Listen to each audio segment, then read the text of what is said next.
Yes? What do you want to know? You mean like a brief? 3 days ago, the RCM Emergencies Desk received a report about a security guard who was found hanged in Martinez. An anonymous caller said there was a dead body behind the Whirling in Rags hostel cafeteria. The cadaver had been there for 4 days. No one had come to investigate.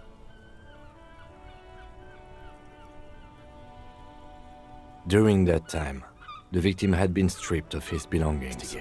The caller did not identify him, but used the word lynching. There is an ongoing labor dispute between the local dock workers and the logistics company Wild Pines. I was told we should approach the death as part of this dispute. They didn't identify themselves in any way. The tone was muffled using a device of some sort. The desk could identify neither the caller's age nor sex. There's a strong prejudice against involving the RCM in what's seen as union matters. The dock workers' union is the de facto police in Martinez. Now it appears they've started executing too.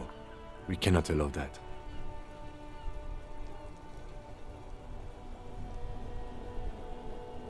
Just to be clear, we are police officers. It's our job to good.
Our tenant, the policeman.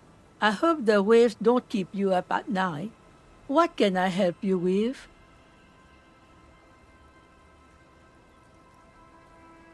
Eh? What's this about? Come now, I can't read all this scribble. Tell me what it says.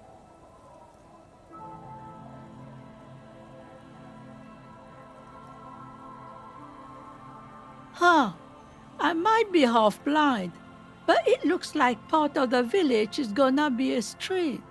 The best part, the part we need to get out of our houses.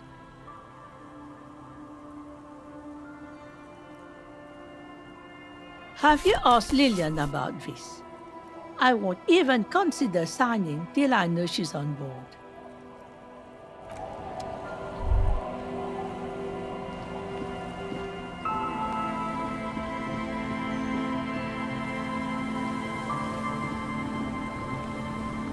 Waves are beginning to die down. Look at those little bastards. Simmer down. Simmer down, bastards.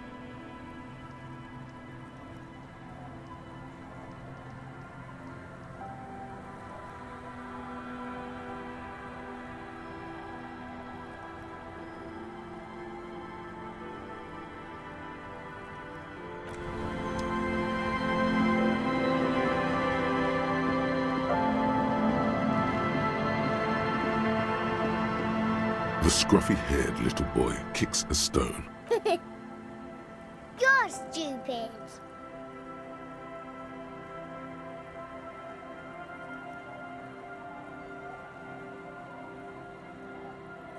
Okay.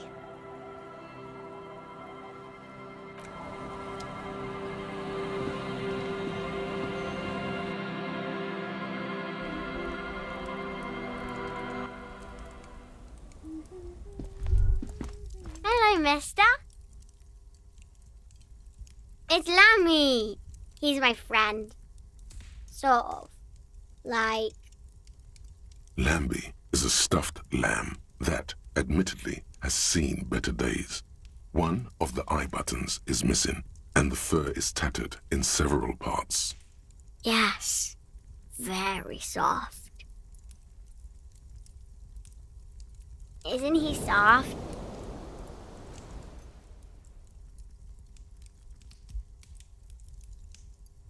Yes. They don't want to play with me. They're older and play outside. They look the same.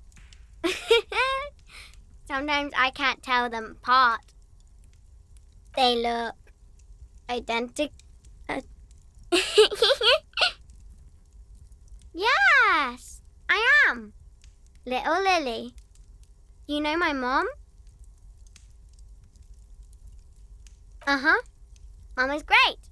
You know what's great about my mom?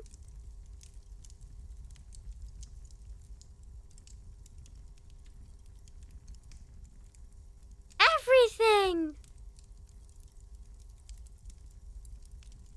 It's Lammy. Lambie is a Lammy usually doesn't like strangers. Yes. They look this. They look. Yes. I am. Uh-huh. Yeah. Bye. Is that the phasmid? It looks like the phasmid, leaning against the wall. Wait, what if this is the fishing rod situation all over again?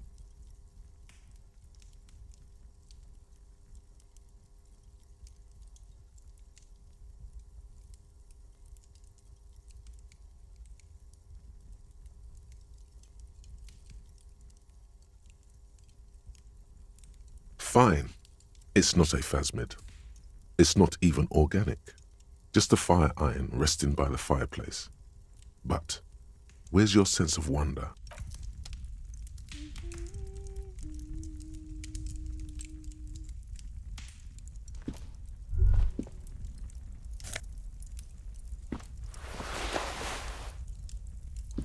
Hello, mister. Bye.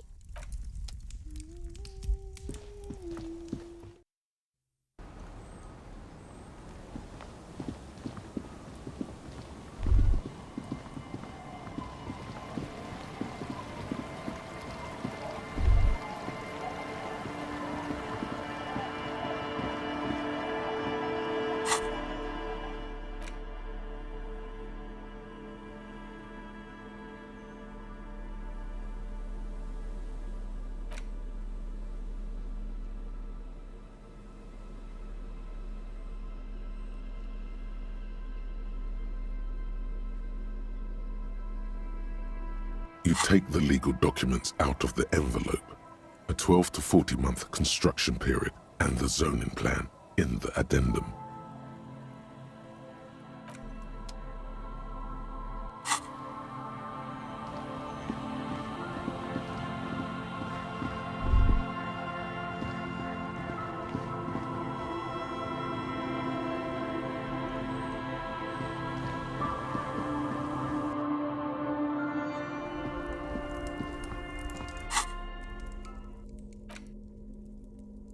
You take the legal documents out of the envelope, a 12 to 40 month construction period, and the zoning plan in the addendum.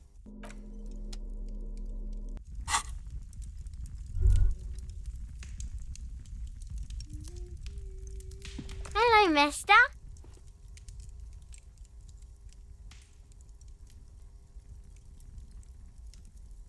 Bye.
take the legal documents out of the envelope, a 12 to 40 month construction period, and the zoning plan in the addendum.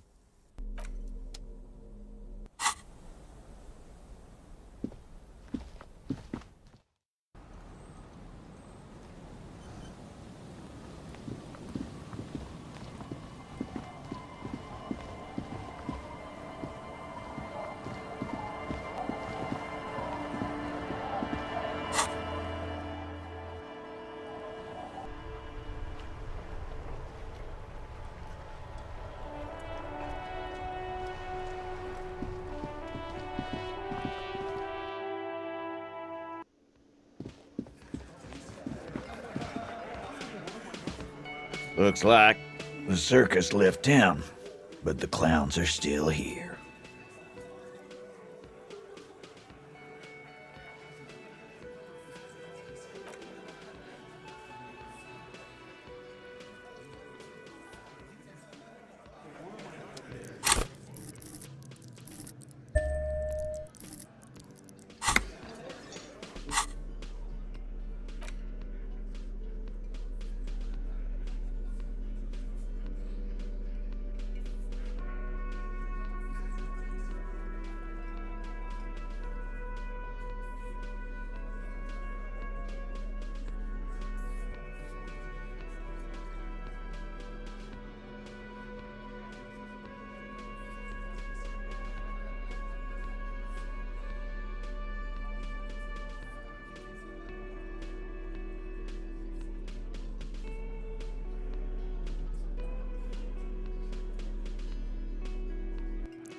Whoa. In your hand, Pyrrolidon, the double rainbow of synthetic hallucinogens, rare and gritty, a product of the age of atomic power. What a funny little cat. Don't let the scary medical warnings throw you off. It's an inadequate antidote to radiation poisoning, but a potent antidote to boredom.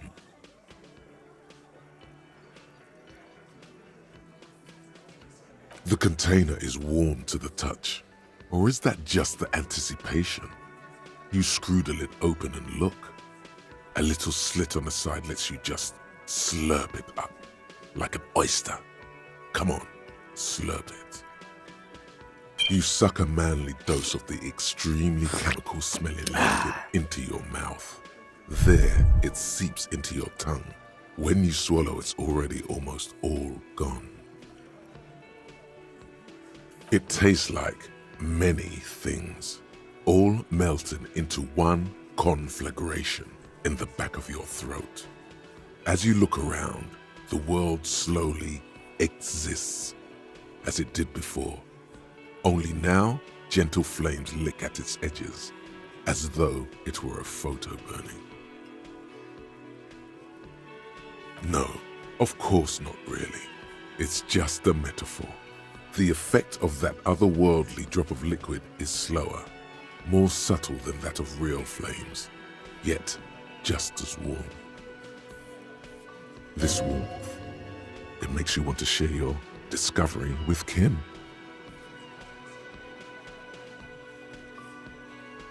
I'm happy for you. His glasses turn golden as the fire reflects off the lenses.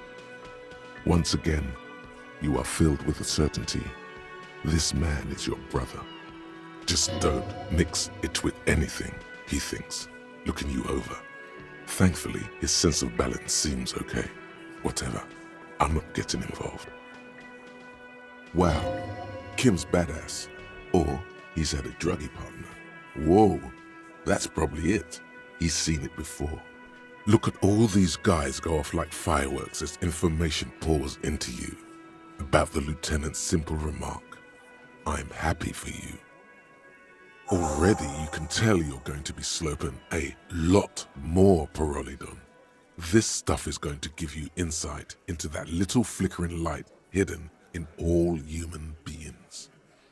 If you can keep the vomit in, because it sort of also makes you want to throw up. Looks like the circus left town, but the clowns are still here.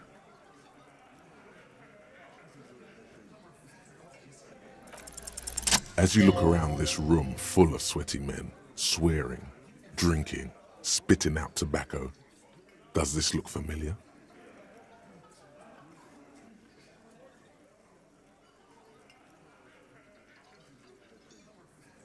You believe the place was called Precinct 41.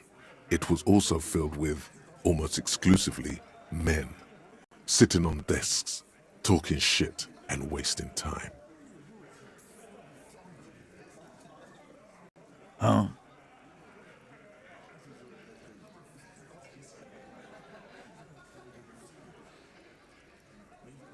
You got a problem with beer now? Not quite there yet. Push on.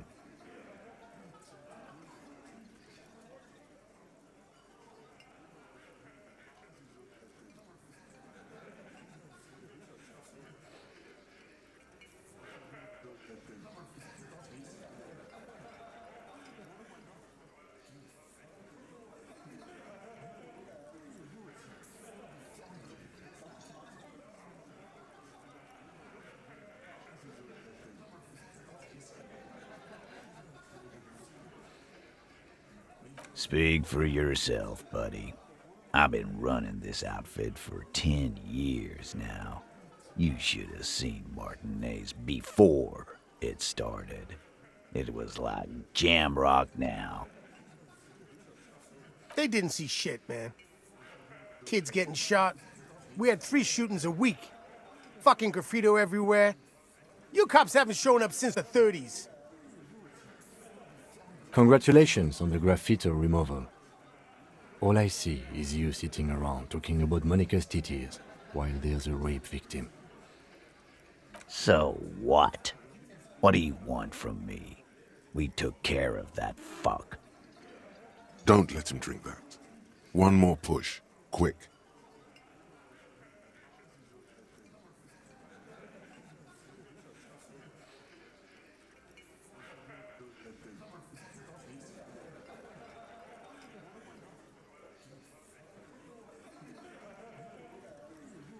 Titus? She stops mid-sentence. That's it. You got him. He's going to give it up, but on his terms. You wanna help her, cop? Fine. I'm gonna let you help her, but you treat her with respect. If you don't, if you question her, harass her, a freight train of pain, buddy. What is her name? Glacia, I'm on due. She's staying here at the Whirling in Rags, a real pretty one. Silvery jumpsuit, blonde. That's I'm on due, with an O-U. Shit. The girl. The girl upstairs? That can't be her. She knows you drank so hard you forgot you were a cop.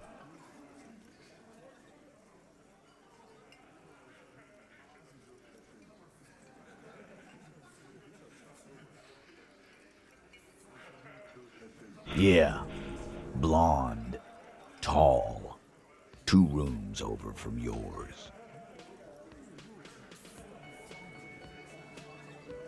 Sure, why not? You've probably seen her around. You inexplicably add cool after the victim's name, with your eyes bulging like some wild beast.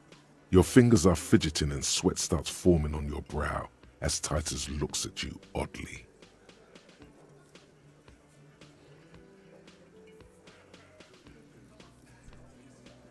I don't understand what's so cool here. Nothing. We just have a few more questions. Then we'll be on our way.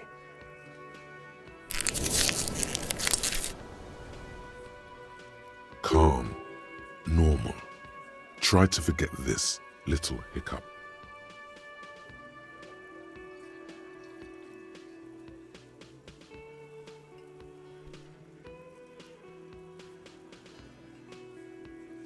Relationship? There was no fucking relationship. He raped her. That's their relationship. Something is off here. His anger is possessive. Was like that karaoke incident all over again. Or like some of the other girls he was harassing. Okay, enough. All of this is irrelevant to your stated investigation.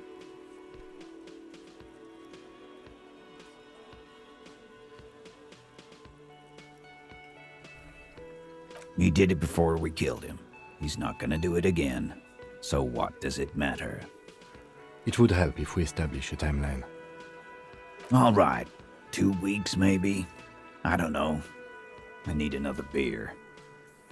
Here you go, boss. I know her. How well do you know her? A small twitch in the corner of Kim's mouth. He has a hunch about what knowing means. Well enough, Copper. We partied. She's been here for a few months.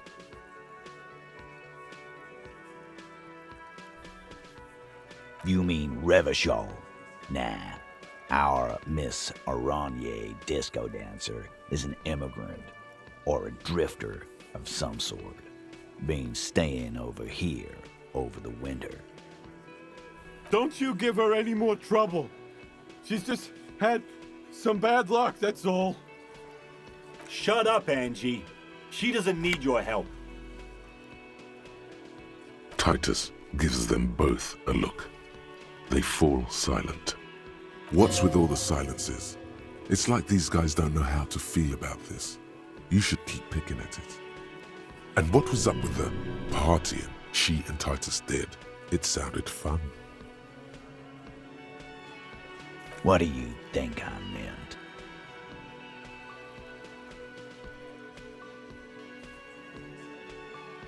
Yeah, tons of it.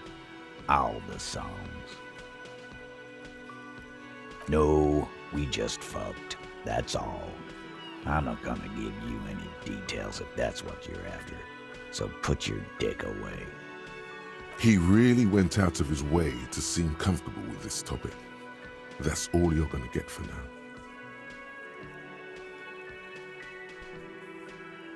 Remember what I said. Freight train of pain.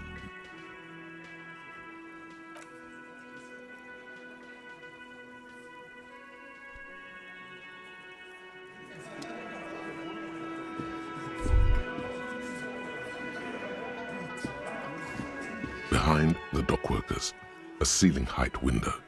The hawthorn branches scrape the glass like bony fingers.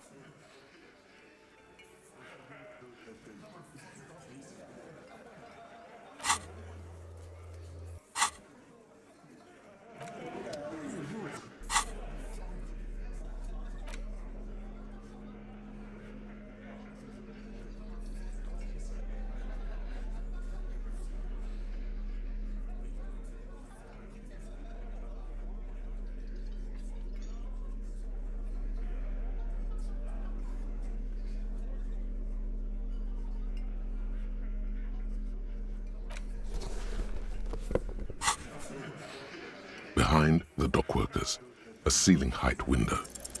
Nothing, just black tank.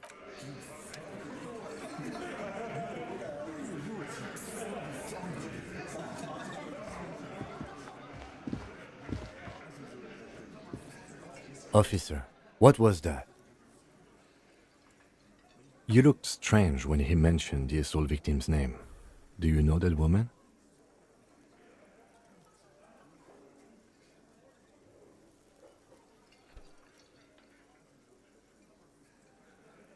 Is there something I should know before we talk to her? Whatever you do, don't say the first thing.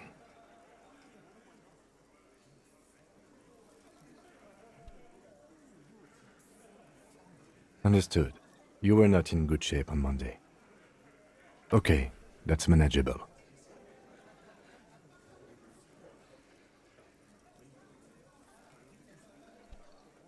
So she overheard you, or did you party together? So this is what it feels like to be interviewed.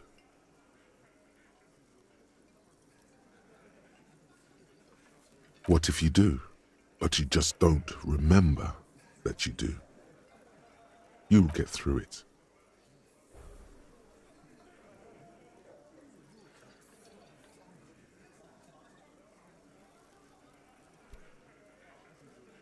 Anything else?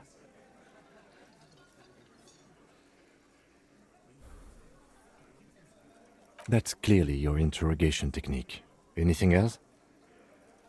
What you're saying is, you raped her? Ice is forming on the inside of your chest cavity. Cold sweat trickles down your neck. Then don't ever say that again. What else? We'll be all right, Lieutenant. This is nothing. You feel fortified by his assurance. It's going to be all right. Is it though? Nothing? You're still in for a bumpy ride here. Try not to mess it up.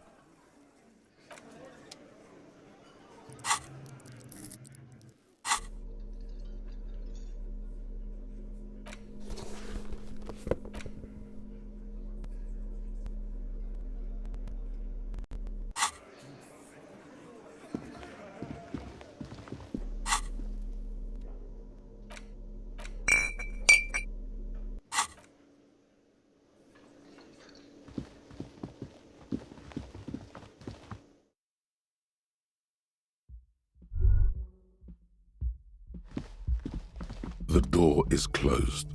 There's still a dent in the vinyl where you punched it before. This little depression is all you could inflict on the door. You swallow like you swallowed the last time. Whatever bitter emotion was swimming to the surface then and now subsides, submerges, sinks back into you. White morning. It was morning all along. You should have seen it coming.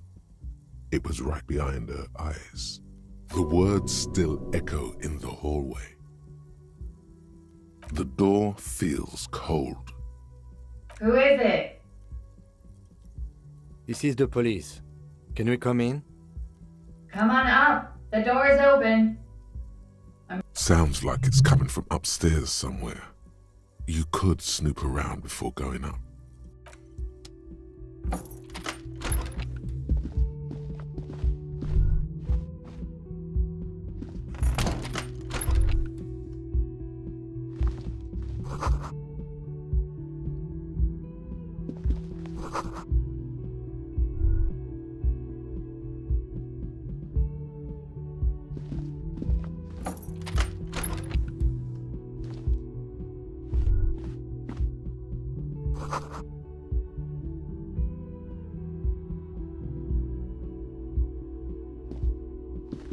This medicine cabinet is full of wares. Sheets of pills, haphazardly stacked one on top of the other. There's also a toothbrush somewhere in there. It's been used quite a lot. This toothbrush belongs to someone who doesn't give a damn about her teeth. Pharmaceuticals line the shelves, sheet upon sheet of pill bottle next to pill bottle. Acetylic acid, APAP, eye drops, blood thinners. Anything of note? Pill bottles rattle like bones as you search the cabinet. Paracetamol, histoperidol, something in a foreign language you can't read. Behind them, an unusually shaped nasal spray. Its label reads, Nacra. An opioid receptor antagonist. It's used for diamorphine overdoses. Among some foreign, probably Messinian or Gottwaldian, marked red blister packs you find. What do you find? This is going to take a bright orange bottle with peptide stamped on it, in sunny, happy letters. Jackpot, baby. That's the stuff you're looking for. Your palms begin to sweat just holding that little plastic container. It's speed, man. Just what you were looking for. They call it dextroamphetamine and talk about psychological disorders. But what we're seeing here is some scientifically advanced trucker speed. Peptide, a euphemism for pharmaceutical amphetamine. Prescription speed. The fuck are you waiting for? Let's get super fucking preppy.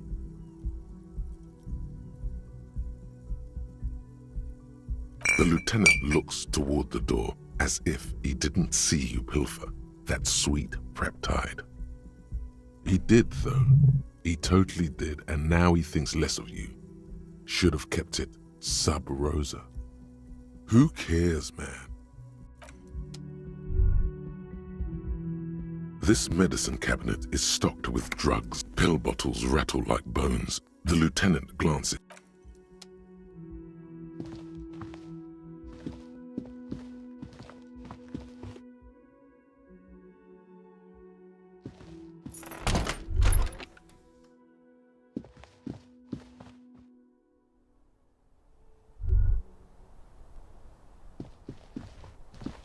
This window is pristine on the inside, unlike the one next to it. Light from the desk lamp reflects off the glass in an untarnished golden halo. Smooth as ice, there are spots of mud and rain on the outside, even smudges. But the surface of the window is clear from the inside. No chips, no hairline fractures. Following your lead, the lieutenant leans in closer to inspect the surface. Looks like it, yes.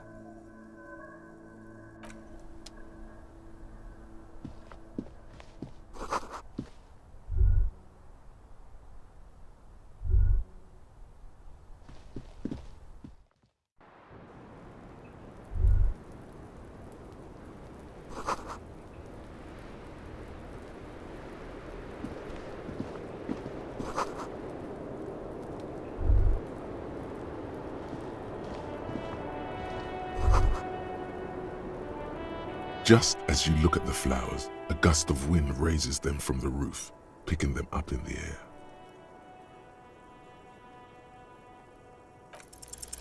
You catch a single white flower between your fingers. The rest fly off into the wind. It's a maybell. The young woman looks at the maybell in your hand, just a glance, then takes a drag of her cigarette. The lieutenant gives you an acknowledging little nod.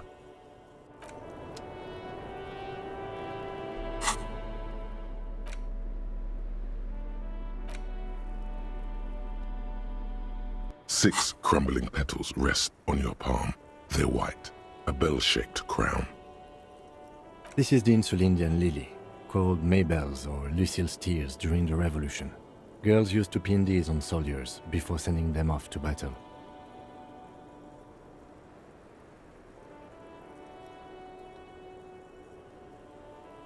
The revolutionaries saw the communards and the anarchists. White's their color, but the custom started in the suzerain's army, so it held meaning for the king's men too. It's about girls and boys more than sides.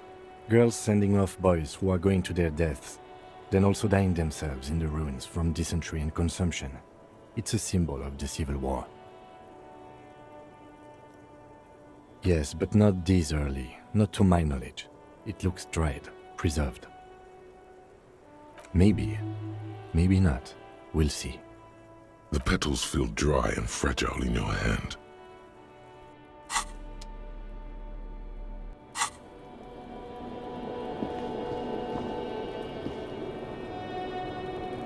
Welcome to the roof. Her hair is still slick from the shower. Below her silvery jumpsuit, an athletic young body, built long and lean. Then toned over several years of self-defense training. You can sense it in the sharp pointing of her elbows. I'm sorry for the mess down there. The cleaning lady hasn't come by in days. I'm beginning to wonder if she ever will. It's much nicer now. Where the dead body used to hang, clearly visible from the roof, but no longer. Thank you for that, officers. Truly. There is something in her light brown eyes, a sadness, when she thinks about the death of that man. Oh yes, legends of room number 1 have made their way around the building. They say a portal to hell has opened in there.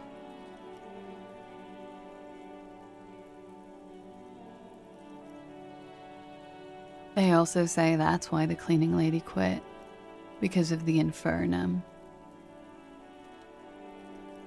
I'm Kim Kitsuragi. I'm a detective from Precinct 57.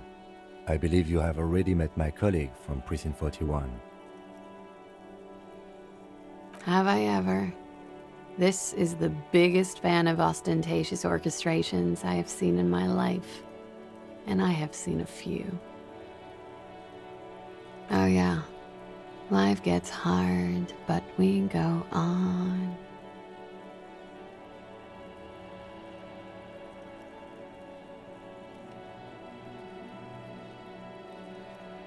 I can see that. I'm glad all this onward going has brought you to me.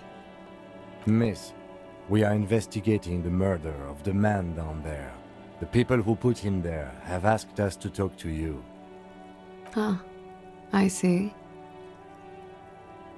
Be careful. Ask something else first. When you go there, use words like, I hear you have been through something difficult. No need to dilly-dally. She's tough.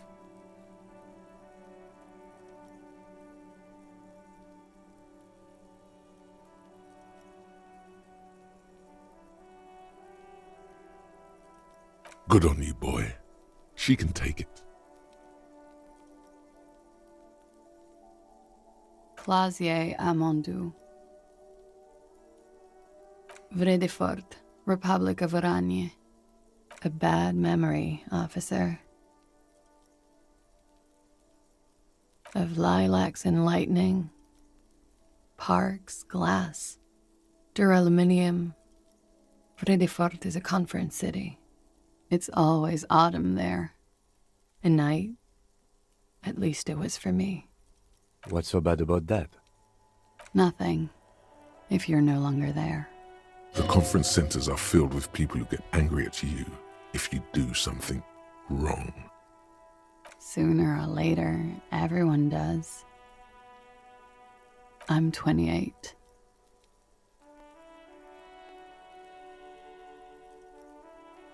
I'm afraid you can't, officer. Why is that? Because it's buried in a sealed plastic bag at an undisclosed location on the coast, along with cash and airline tickets. Thank you for your candor. Why? They say so in your tourist brochure. Keep travel documents away from your person when west of the river.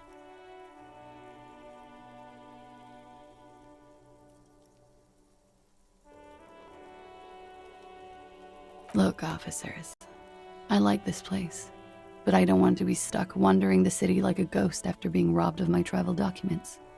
I don't want to become an indentured servant in a brothel on Boogie Street, and I don't want my relatives to pay the ransom. There are plenty of other reasons for hiding your documents from the law. It's also why I hid it. Why else? I'm an unpopular girl. There are people back home who don't like me. If they show up, I'm in a hurry.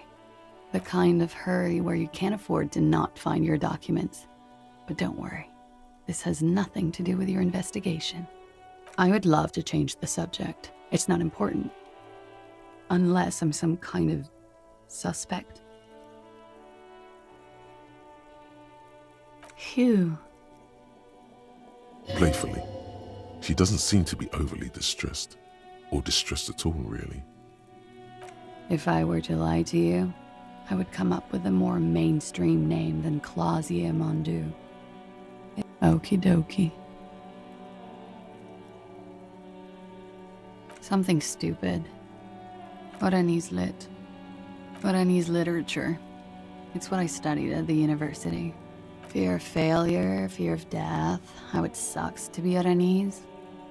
All now. If that's true, then Revacholian lit would fit you like a glove. Nothing. I do nothing with it.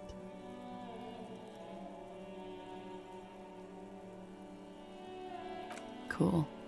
I've made more money by just being than I have with Oranese lit.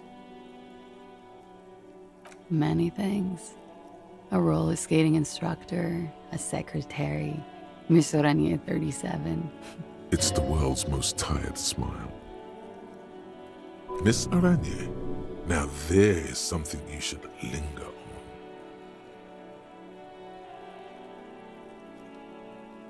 It's a beauty pageant, held in the year of our century 37, in Oranje. She was 14 at the time. It's a competition for stupid girls. Men look at them and choose the most beautiful. When you have the fewest deviations from the norm, I've been told it's a type of mediocrity that I possess.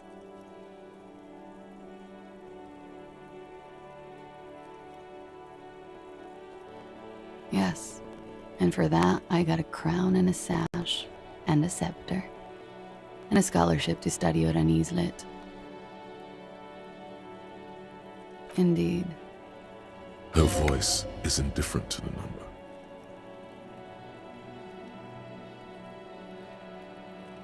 Full disclosure, I was Miss Teen Oranje 37. The pageant was discontinued recently. Another innocent tradition bulldozed by the march of ethical progress.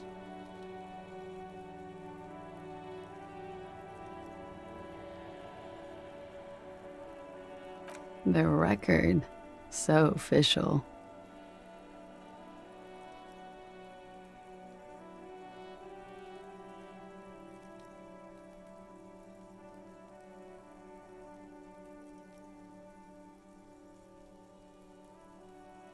Yeah, it's pretty deluxe.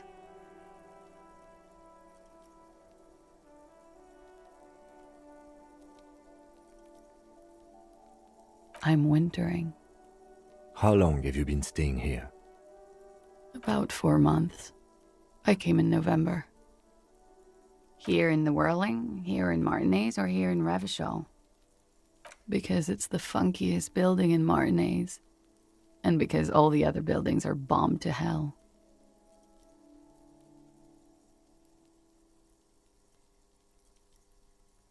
It is. The lieutenant makes a note in his notebook. He finds the answer unsatisfying. Thank you. I've put a lot of time and effort into it. Technically, possession of narcotics is legal in Revachol, but you should still reprimand her.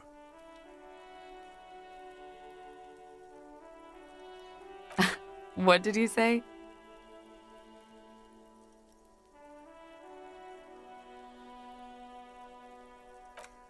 Oh my god. Now it's turning into narcomania. It's got to be serious if it's 2 words. I'm sorry.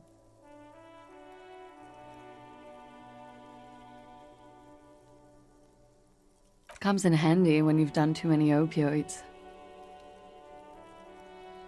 Is that something that happens to you often, miss?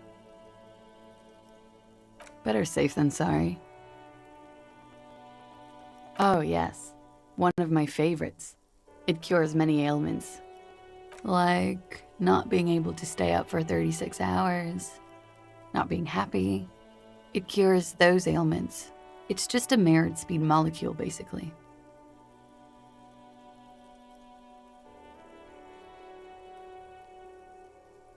Huh? Motherfucker took my Preptide? Looks like you owe me one, officer. I'm talking serious corruption here. This does not amount to actual corruption. I can easily log it under confiscation. Robbed by common highwaymen. It's hard to tell if she means it in earnest or as a joke. She's not angry, but it's true. She's gonna have to find some more Preptide now. Okay. Watching herself reflected in the bedroom window, tall and sparkling and draped in smoke. She looks at the dried petals in your palm, then lightly touches one with her fingernail. Chipped white polish covers the nail. It's long and sharp, like a mini dagger. The petal crumbles on contact. Pretty. Looks like a dried maybell.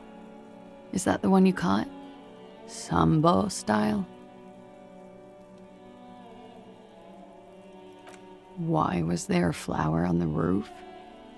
I don't know, officer. Because of the wind? Yeah? Alright. It's a bit early in the morning for rape, isn't it? She sounds positively buoyant, vivacious, totally unbothered.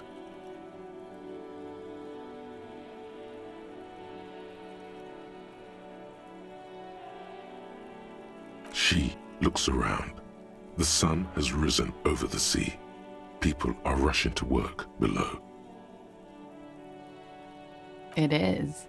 It's murderously early. I'm amazed I'm awake. Why am I even awake? Yeah, I'm gonna go with not raped. I don't want to say that shit about him. By him, she must mean the victim. Tell them it's not my style. They'll have to, if they want to jazz up the charges, they'll have to get someone more, rapeable. By they, she means the Hardy boys. Are you saying that you were asked to tell us you were assaulted? Not explicitly, but I understood what they meant. It wouldn't hurt to spice things up a bit. Some assault and battery. Sexual assault, maybe. It was clear the latter would be spicier.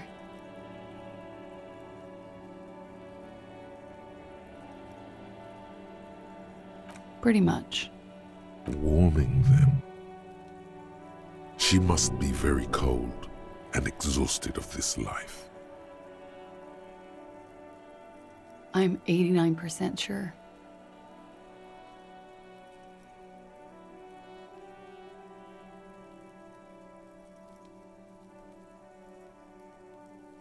You know how it is.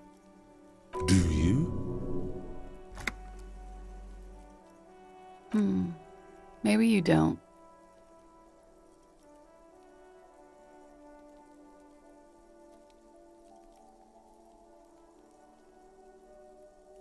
There are numerous cigarette burns on those silvery scales.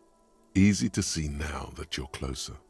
In conclusion, officer, I'm gonna go with a mild to medium not raped here.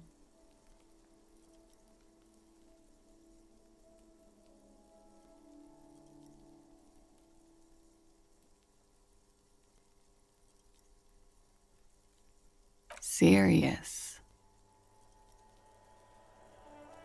You hear cracking in her shoulders. Let me make this 100% clear then, officer. I was not sexually assaulted.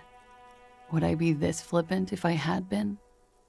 You get the feeling she's done enough opiates and needed enough nacra to still be flippant if her arm were cut off and fed to her. We partied.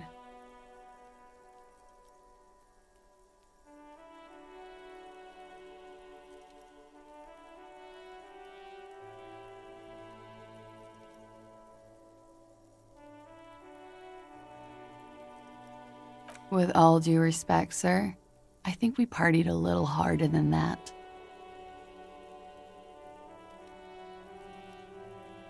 Oh, it is. You're still alive. What did you do when you partied? We drank, sir. A lot. For weeks, basically. We had that effect on each other. We made each other drink harder. That's why I liked him. What else? Stimulants. Speed also has that effect, making you drink harder. And then drinking harder makes you do more speed. It's quite the combination. We also had sex. I guess you can say that, yes, a bit. Lovers is such an emotional word. But there was something there. We did enough drugs for there to be. How did you two meet? Downstairs, at the bar. He was on some sort of assignment, a military man, as you probably know. Had a cool, scary scar. When was this? A month ago? Something like that.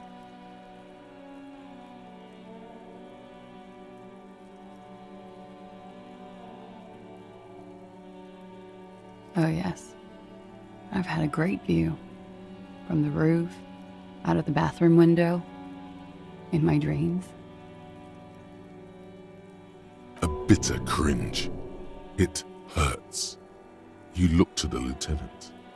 You called us, the RCM. Yes. Jackpot.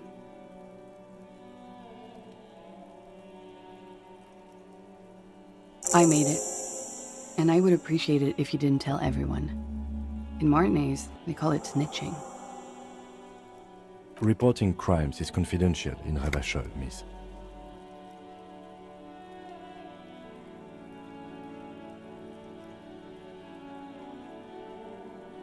Because I couldn't handle it anymore. None of these people called. He just kept hanging there. Then they started stripping him. Tearing off his armor, demeaning him, throwing rocks at him. I didn't exactly disguise it. I just muffled the mic and nicked the landline a little. With nail clippers. And I diverted some radio fuzz into it, into the cold wire. So, she's God's mystery foam cutter. Did I? Fuck. I didn't mean to. I had no idea what I was doing. Jigsaw falling into place. This is satisfying. Good catch. I appreciate the symmetry. Still, that's pretty clever tampering. Simple and clever. Crossing the lines like that. Thanks. I don't know, sir. It was stupid. I was drunk, too. I was probably afraid the Union was listening in. Locals say they have ears in the wires. Thank you for making the call, miss. It was the right thing to do. I didn't want to, sir. But if I hadn't, he'd still be hanging there.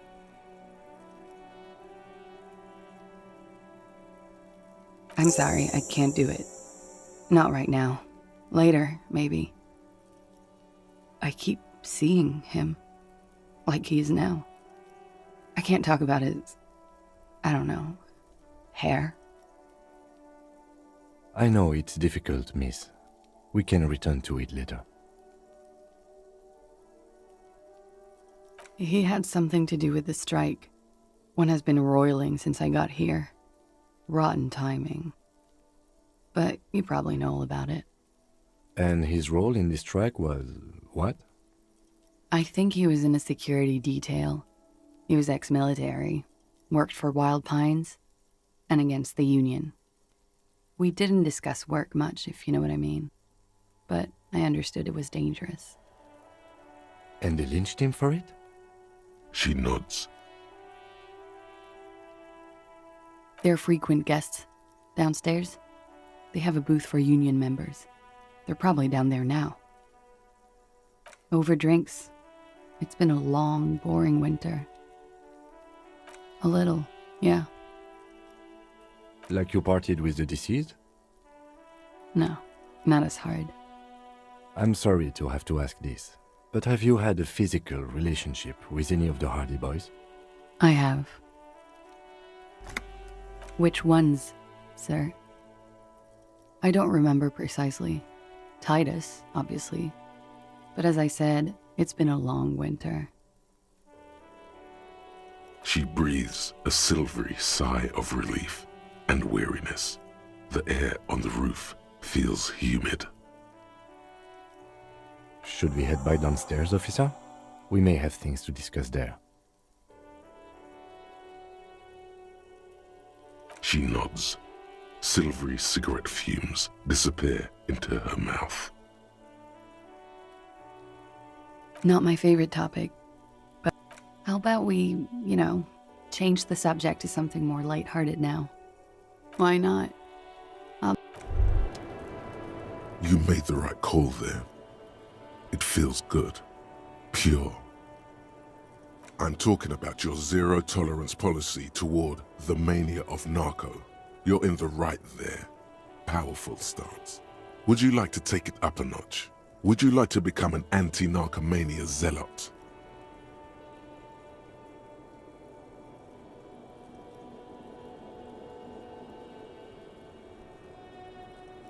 That's not a problem at all. The more drugs you do, the more zealous you can be in combating them. Drugs give you the vigor to fight drugs. And not only that,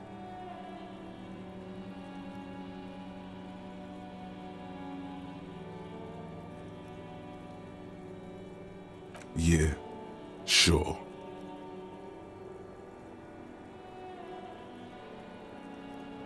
No, by supporting the traditional tobacco industry, you keep the narco mills in check. If anything, you should smoke more. Tobacco smoke also wards off narco spirits.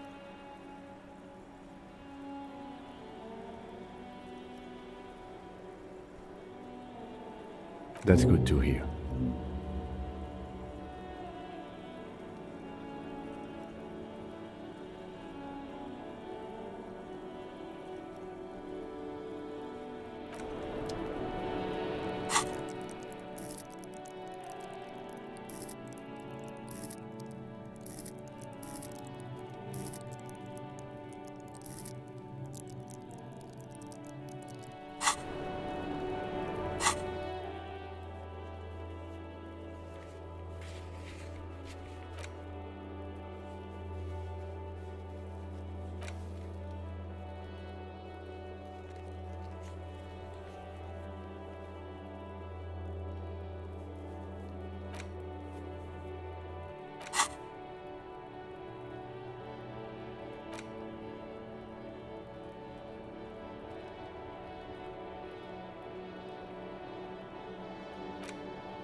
I was just thinking, what a nice day. Soft, light brown eyes look back at you, directly into the space behind your eye sockets.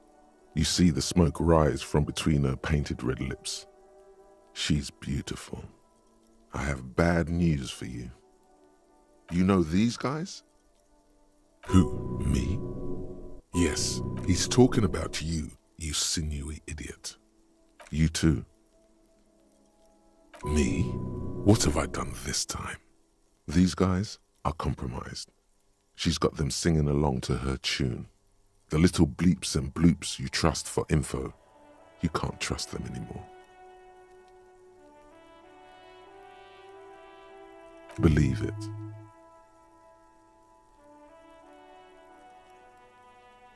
There's no way of knowing. At the moment, I'm afraid it's best to assume. All of them. Bullshit, man. I ain't compromised. Especially that guy. That guy's the most compromised one in here. No fucking way, man. I just want a drag of that sweet menthol Ziggy. Really? Quick, tell me what's under her jumpsuit. Glory, truth, softness. Protect her. She wants you.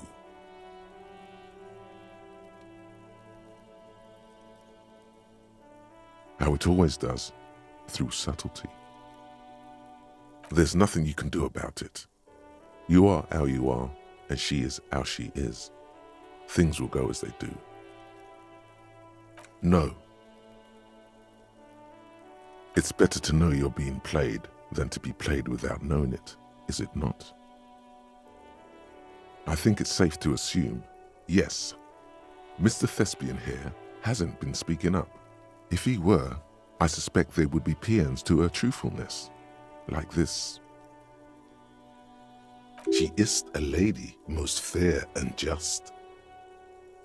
In his defense, to reduce him to such inadequacy, she probably had to employ half-truths more often than outright lies. That is correct, and omissions too. A little. They're all still of limited use, interpreting things to the best of their ability. Maybe they add flair or something. I wouldn't know. I don't add flair. But when it comes to assessments of character and factual accuracy, they are not to be trusted, not with her. Don't be melodramatic.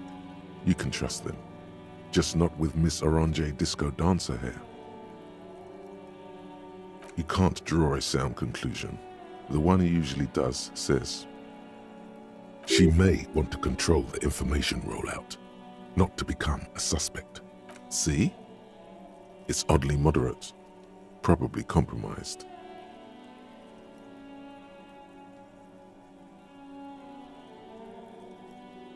Don't worry, it's only been 4 or 5 seconds. You've got this.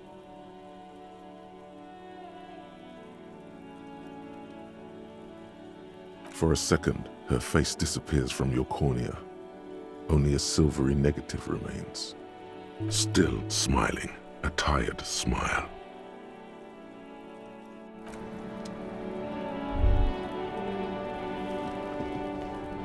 The same small, heavy door. No lock in sight. It's barred from the inside. You hear the bar rattle in the brackets. Sounds like it's heavy, too. I don't know, Lieutenant Yefreiter. It is not the first closed door we found in this building. There is also your mysterious blue kitchen door. I don't know. The further we get, the more this building seems to be tied to the case. The vigilantes, the cadaver, and a number of people connected to the case are in or around this building. This door is part of it. It's not unimportant.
The same small, heavy door. No lock in sight.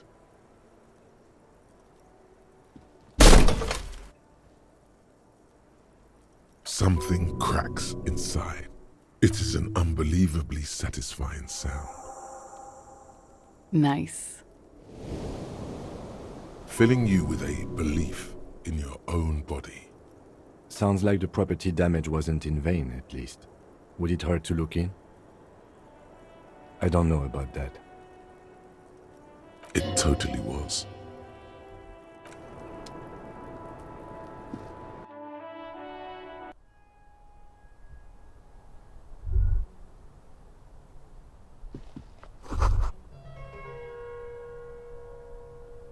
You can almost see the shape of a man and a woman writhing inside, bathed in drug sweat and dirty linens. Bottles lie around everywhere.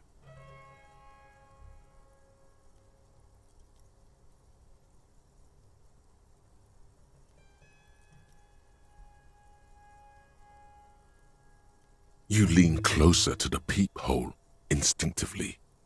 I bet they're doing something quite unnatural there. Sensationally unnatural. If your mesolimbic reward pathway were to venture a guess, one of the bottles is probably being put somewhere it doesn't belong. You can barely see through. Better not to jump to sensationalist conclusions here. The footprints on the floor, however, definitely suspicious. Boring footprints. I want to jump to sensationalist conclusions.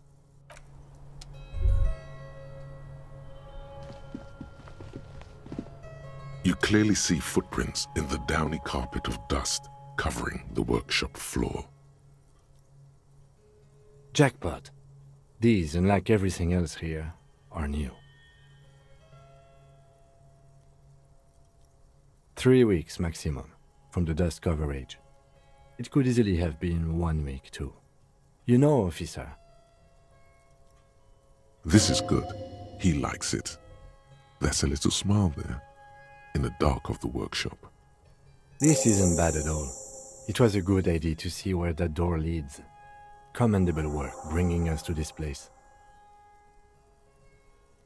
Large prints, most likely made by boots. The size is hard to determine. Sole could be bigger than vamp. The soles have left a pattern, uniform, horizontal lines.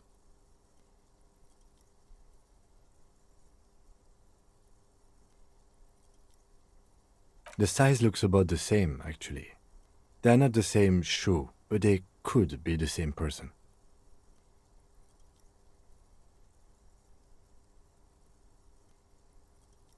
No, these little horizontal lines are different. They look custom-made to me. Or everything around you is quiet. The prints crisscross the workshop floor. It means someone snuck through what seems like a secret route, behind our rape victim's room, in the recent weeks. This may prove to be significant.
Over there, in the corner. Not just any pinball machine. This is the pinnacle of pinball. Cornelius Gordy and the Mountain Goats. It's lit. You can't wait to get your hands on it.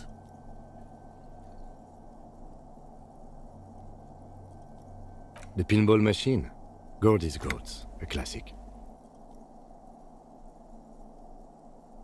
A little. Feels like a lot. Too much to play it again. Ah, great. Cornelius Gordy and the Mountain Goats. reads the golden lettering on top of the back box. There's a small column of text underneath. The machine is coin operated. Get the game on, finger boy. Those flippers are ready. Above the painting of a mustached man climbing a hill, a column reads, inspired by the legend.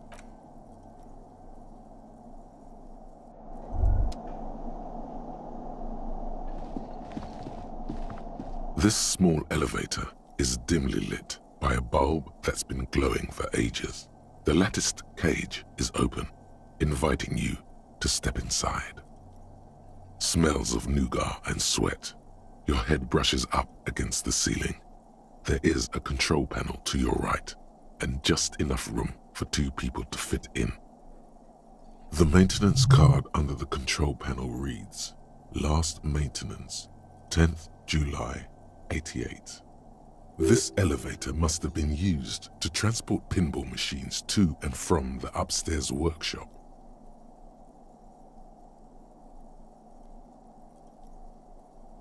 There are large rectangular buttons, monter, descendre, and an international call for emergency assistance. That third one appears to be broken. That it does. I say, let's brave it.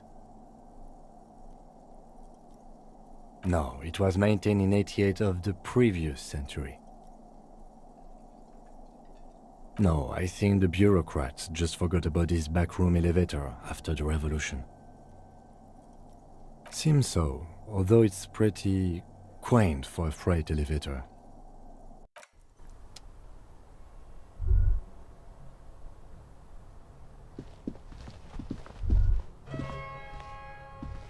So this is where they brought 40 pinball machines to fix them up, a long time ago. Everything is covered with dust now.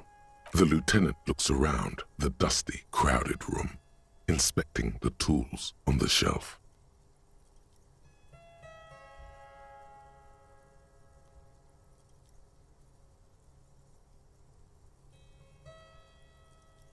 At some point, 20 years ago, 15 maybe, before pinball went out of vogue. Looks like it. I'm guessing Martinez North 22 used to be a pinball arcade before it became a hostel. There are machines left over. A creak. Some dust falls off a shelf. Downstairs in the hall, next to the main door. One of them even works. I've seen one of the Hardys bang away at it. Remember the dice maker? Then that means... Ah, yes, as the novelty dice makers said. This has absolutely nothing to do with the case, I'm sure. But I do like a nice little connection. But then it went bankrupt. Your skin crawls from making the connection. If that's true, then our cafeteria manager is not going to like it. We should tell him what we found up here, omitting that suspicion. He does not appear to be the kind of man who likes his establishment to be part of a neighborhood ghost story about bankruptcy. Stupid superstition. But still, it would be interesting to see what the cafeteria manager thinks of this. It's not a ghost story.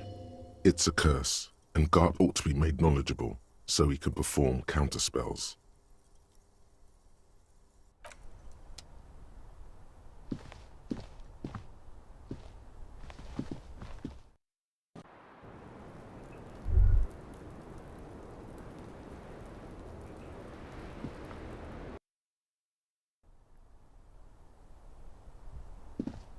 Looks like we have more to discuss with those so-called Hardy boys.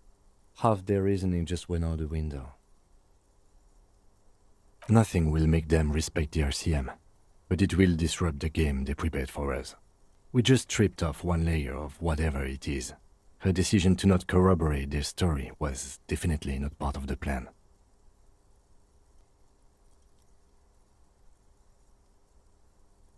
What else could she have done? Lie? She saw there was no way to lie and get away with it.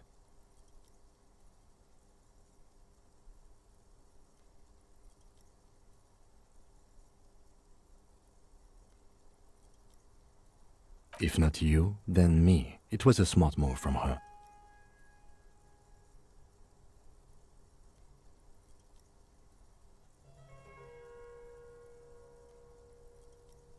You think so? She seemed forthcoming. Unusually so. Being forthcoming about some things is a good way to obscure other things. The best liars are always forthcoming. Anyway, we should move. I suspect our investigation will bring us back here soon enough.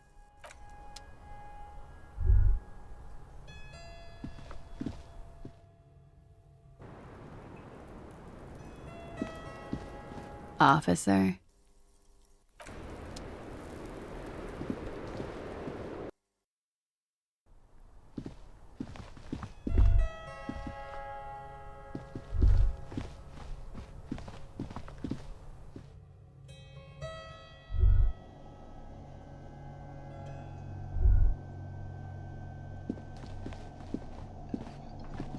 Over there, in the corner, not just any pinball machine.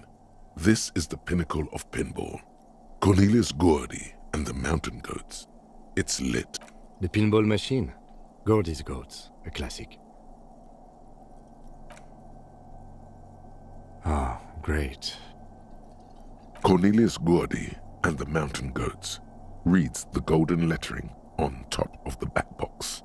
There's a small column of text underneath. The machine is coin-operated. Get the game on, Fingerboy. Those flippers are ready. The theme of the game is to explore Gordy's climb through the perspective of goats and to ascend to the top of the mountain in a time of trouble. The peak of the mountain is at the top of the playfield. All the balls have small goat icons on them and represent the goats as they race up and down the mountain. Areas around the playfield represent Gordy's climb, places he was said to have camped, which the goats can discover. Get them to the summit. Indeed, think of them as balls. It takes a while to get into a rhythm, but pretty soon you're able to keep 3 goat-faced balls in play with relative ease. Go, go, Fingerboy. I feel sorry for the goats. If they only knew the kind of guy old Cornelius really was. The kind of a guy who uses the word savages a lot when recounting his travels. A masked nationalist. An avid huntsman too. He was often photographed in his dining hall, surrounded by wall-mounted hunting trophies from every continent.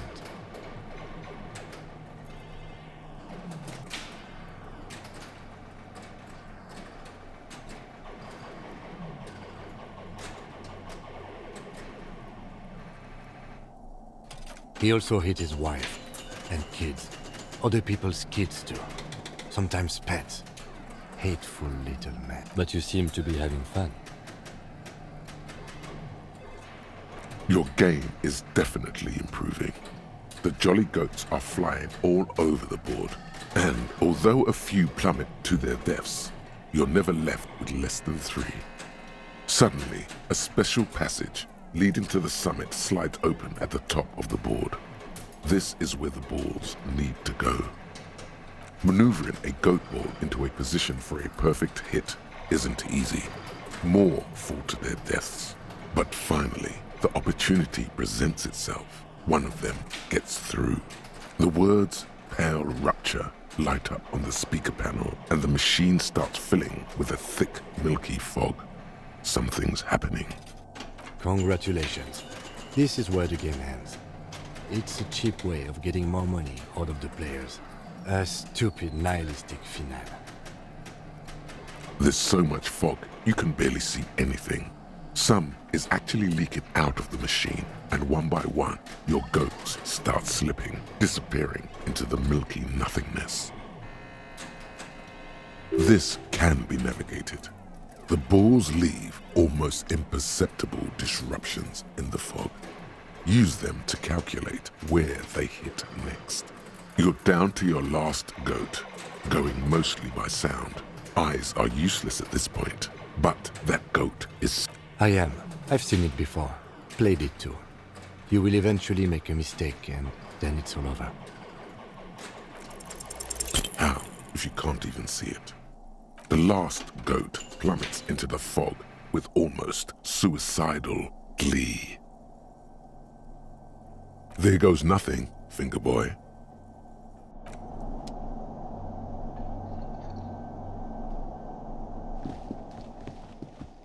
You see a heavy steel door with a prominent dimple lock.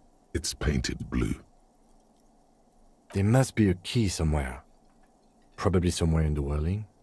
It's not too important. We can get in and out using the roof door.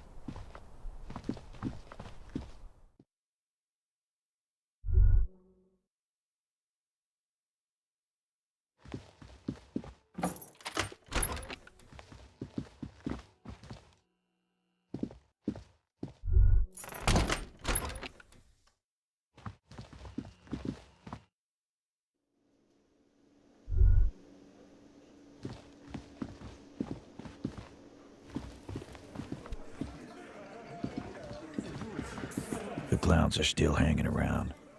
What is it now?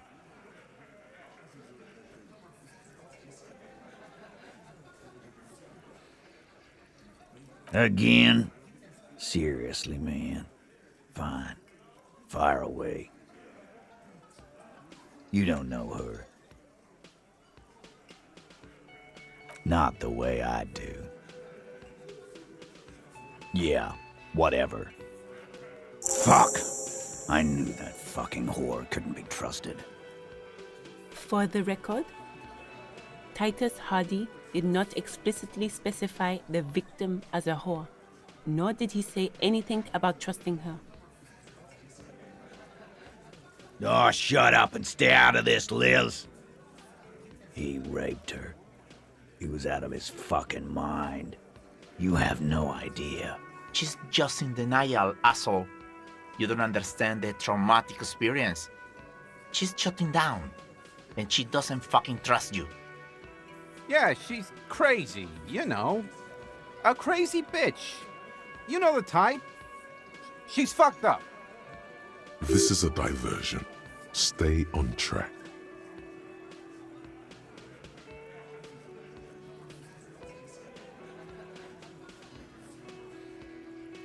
She wasn't raped. The witnesses' statements were very clear.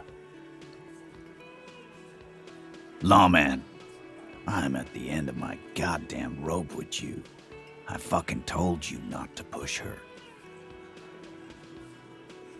His hands become fists. And you went and pushed her. I am gonna fucking... Hit you. Duck. Titus Hardy! Success. Titus backs off. Fists down, everybody. Goddamn, no one tells you to put your fists down. Everett personally sent me to take care of this. If this goes south, we'll all be in the shit. But you, Titus Hardy, are going to be buried. Am I understood? When she's angry, she emphasizes the S. It gives her voice a strangely hypnotic quality. Her lips barely move as she speaks.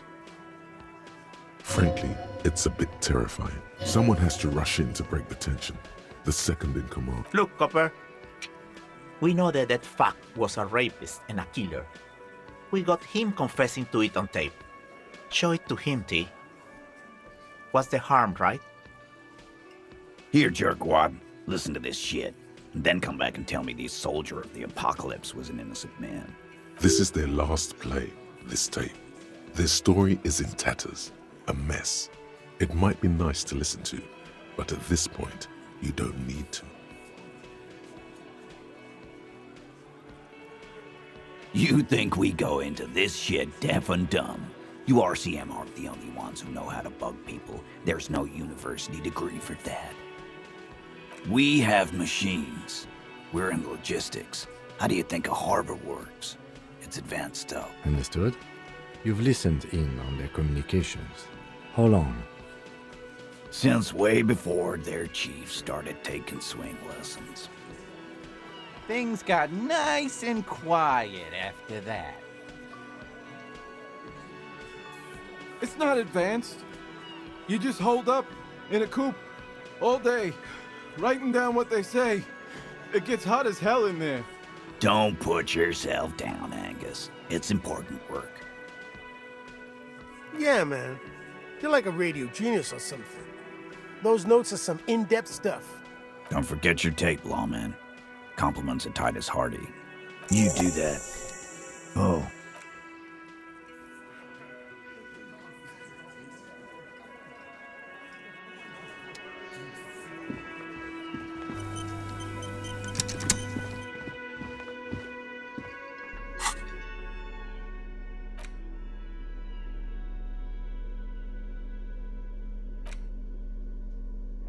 The porter reel is just what you needed. The reels attach to the... You push, command set, and the tape starts spinning. Violent static and machine sounds fill the air. This isn't Revachol. This is a fucking village. I can almost see the elephants. The harbor. That's the son of a Kvalson crane. When this shit is done, I'm gonna tear that place up. Soldier of the Apocalypse style. Kill shit. Dogs and chickens too. Gonna run a room, Cordy. A real nice one. I'll fucking do them all in. Rape that disco cunt on the counter. You know, the dance a whore upstairs. Do it Kohoi style. Never did get that taste out of my mouth. The lieutenant presses the button marked Arrete on your porter reel. The tape stops spinning. End of recording. It seemed authentic enough. Probably recorded off the shortwave, then edited to seem more incriminating. He sounded like he was on patrol around the harbor walls. Indeed, but... There's more going on here than we know. One of the other mercenaries, I think. The one he was talking to. A friend of his? A village on the Samaran Isola, in South Safre. Grad committed war crimes there, the kind of thing he talks about. Who knows? Maybe the tattoos would have an answer. Or maybe Kohoi is just merc talk for atrocity, slaughter. A symbol of soldier of the apocalypse style conduct in a civil environment. I think we've got a few more questions for class here, don't you? This seems to contradict her testimony, at least to some degree.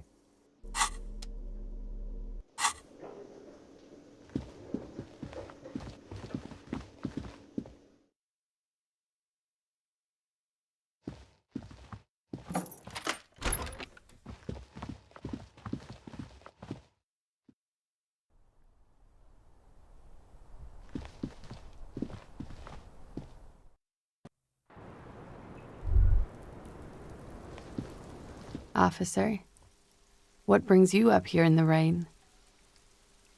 She puts her coffee cup down with a soft ring. As the porcelain meets the metal table, this does not surprise her. Did he? I never said he was a good man, or that he had good intentions.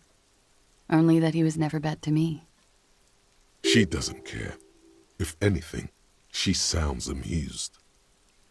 Where did they get this recording exactly? It's intercepted radio chatter of the deceased, recorded via a de-encryption station. It's authentic enough. Does he say he's gonna do it Soldier of the Apocalypse style? Yeah. That was practically his pickup line. A memory surfaces in her tired neocortex. It's not entirely unpleasant. Did he say whores a lot? Was he pretty much on the verge of doing it Kohoi style?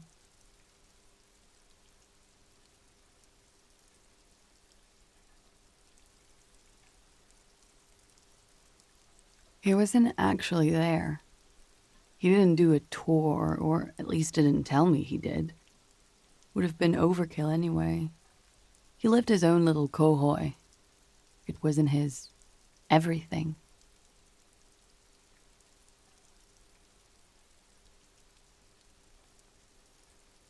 No, I'm pretty sure he did all those things, and then had to internalize them to keep on living, until they just sort of turn into his, what's the word I'm looking for? Running joke. I was gonna say running joke. And it sounds like you didn't even get the good bits. Lely's punchlines got way, way funkier than that. He was like the Seminoles conflict, the Kohoi massacre, and the 36 famine in Yezut all rolled into one person, then cast in Orani's ceramic armor, which he wore in bed and in the shower. When he said he was done, and done mentally, it didn't sound like a joke. Sounded like a deeply troubled man.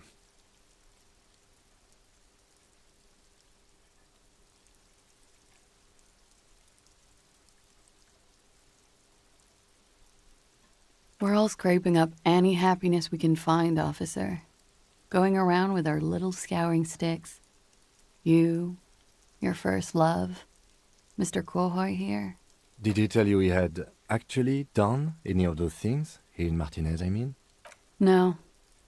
We were too busy laying waste to our own nervous systems to direct any of the fury outward. He seemed happy, I guess.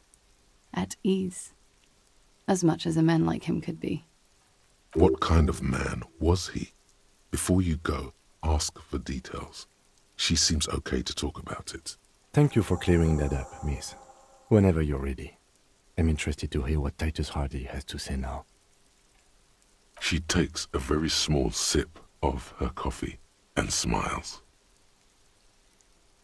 Like, for example, his name? Actually, officer, I didn't know his name. I just called him Lely. A nickname? I guess. He came from Lelystad. It's short for that. And it was his army name, apparently. He said his real name wasn't his. I tried to pry it out of him, but it was no use. Lelystad. That's a good start.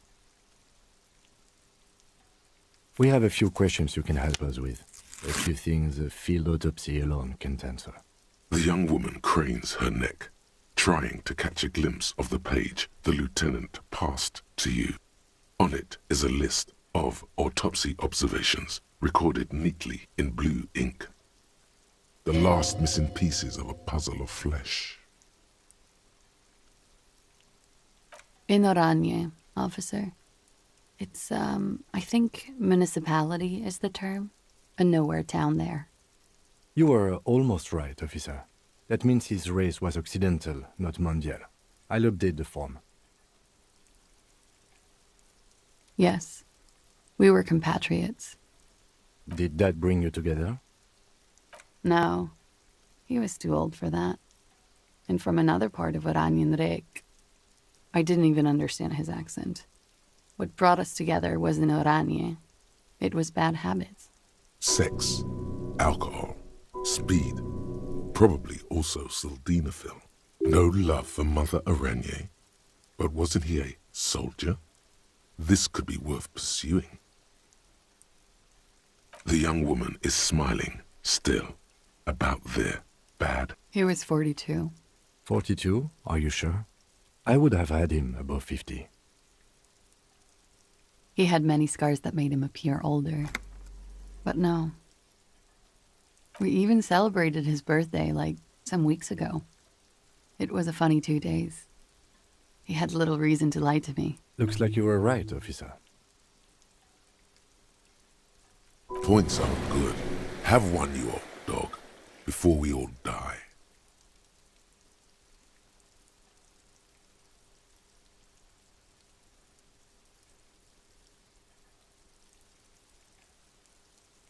The young woman looks at you, then the lieutenant, then you. She's clearly sensing something. A spike in testosterone levels, perhaps. Blue. Light blue. They were like little blue galaxies, you know? It was strange, seeing those eyes in his fucked up face. Pardon the swearing. I do him an injustice. He wasn't ugly. And he had a beautiful, soft voice.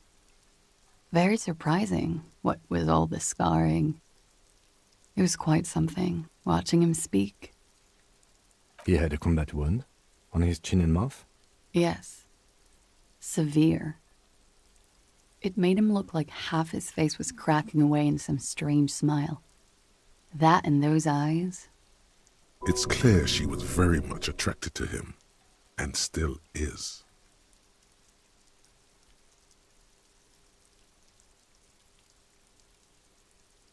Of course. He was the most strangely beautiful man I've ever been with. And I mean that. And now, he's dead. Ah, yes. His hair, if you can remember? It was light brown, almost blonde. He darkened it with brilliantine, made it oily. Not nice to stroke. I couldn't convince him to leave it alone. Oh, that.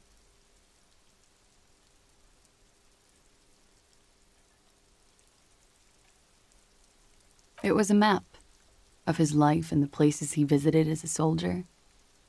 It was mostly for showing off to chicks, though. How? Imagine him lying in bed. Freakish musculature laid out on the sheets. Scarred, of course. Tattooed. The sheets are dirty for some reason. Is this Orani's lit?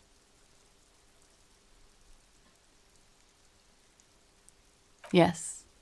This is the very essence of Orani's lit. A moment's respite. Dark and hopeless as the struggle itself. He's smoking and drinking, of course. And his chest and shoulders and arms are studded with stars. Tens, hundreds of them. Maybe even thousands. And the woman goes like, "What was this, baby?" And he says, "That was too hardcore. Don't ask me about that." So she goes, "Okay, but what's this, baby?" And he's like, "Saw some bat shit there. Killed some loincloths." And so it goes. Star after star, port after port, third world country after third world country. And he's done horrible things in every single one of them. Oh yeah.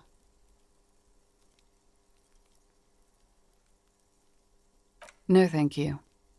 I've seen enough of him dead. I can tell you what they meant without looking at them. Go on. He was a blue-eyed boy with thick arms, from a small town. He was also poor, and the government of Orania needed some people killed, so they turned him into a grotesque killer. For money. He went to Killer Academy in Vredefort. Then he killed some people on the Seminine Islands. And on other islands, too. All of the islands. After this, he came to Revachol and got killed himself.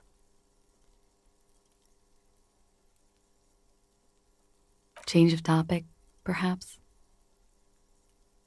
It very well could be, yes. What do I mean? I have no idea. I don't even know what you mean. Love did him in? What does that mean? Of course. A moment ago it was love. And no, I don't think the Union is communist. They're a couple of shades pinker than that.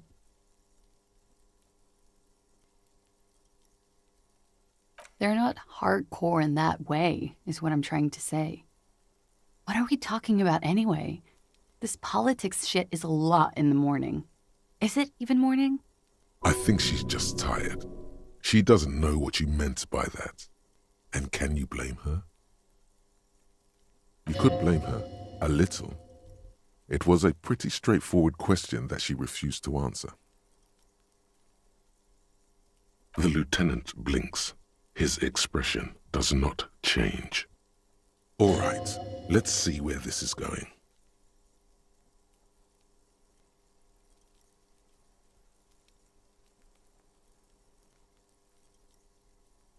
Cool. All right. Coolly, gracefully, she pours herself more coffee. Wait, stop. That man, bloated beyond all recognition, was 42? Below the damage, the weeks of decomposition, all the swollen indignity of mortality. He was 42 years old? How old are you? That's where this is going. 45,000 liters of raw alcohol has left its disfigurements. What lies beneath, you wonder? You could ask either one of them.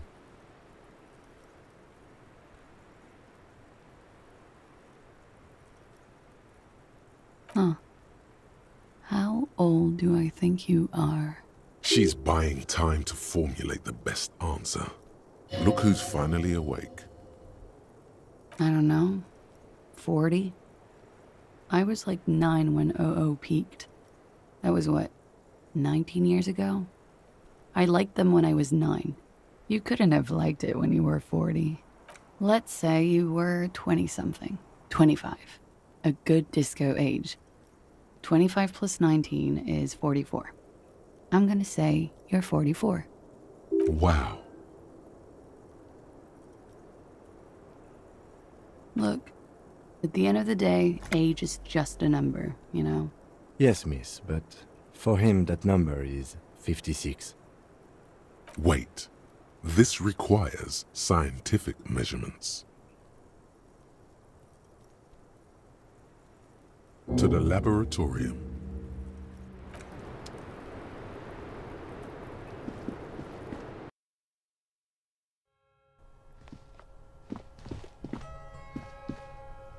Yes?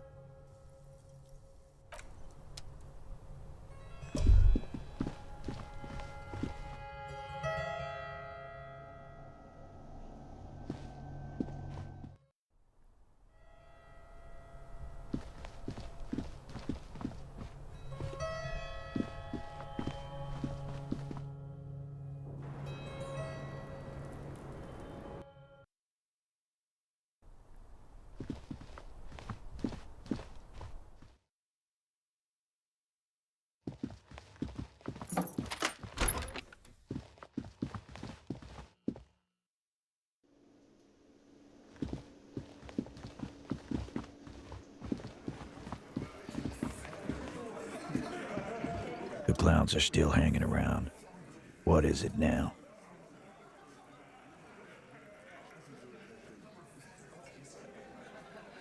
Anne.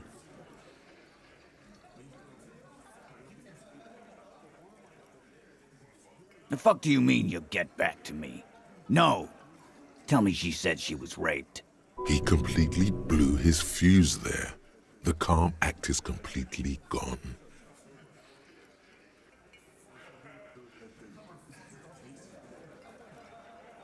That fucking fucker. You're the worst cops in Revachol. I gave you gold on that tape. That fucker wasn't aimed at you. It was at her. You caught him off balance. Push and he would give way.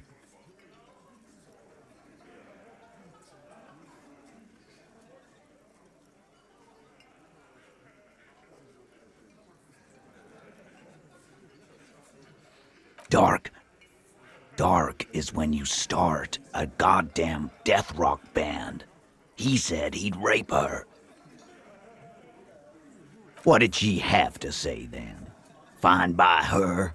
This is what people are supposed to be like? Fucking whoop-de-doo.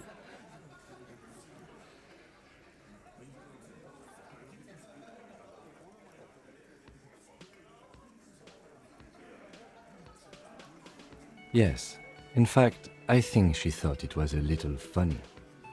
Funny? No good goddamn psycho whore. Seems like they wanted to give Claudia a second chance to play along. She still didn't. Alright. All fucking righty then. I guess it's good then. That fucking... Please try to control yourself in the presence of visitors, Titus. This is just perfect. Just fucking perfect. Any thoughts on this, lawmen? Women are crazy. Irrational. That's what you're thinking, right? Also, your fists are itching for a bump.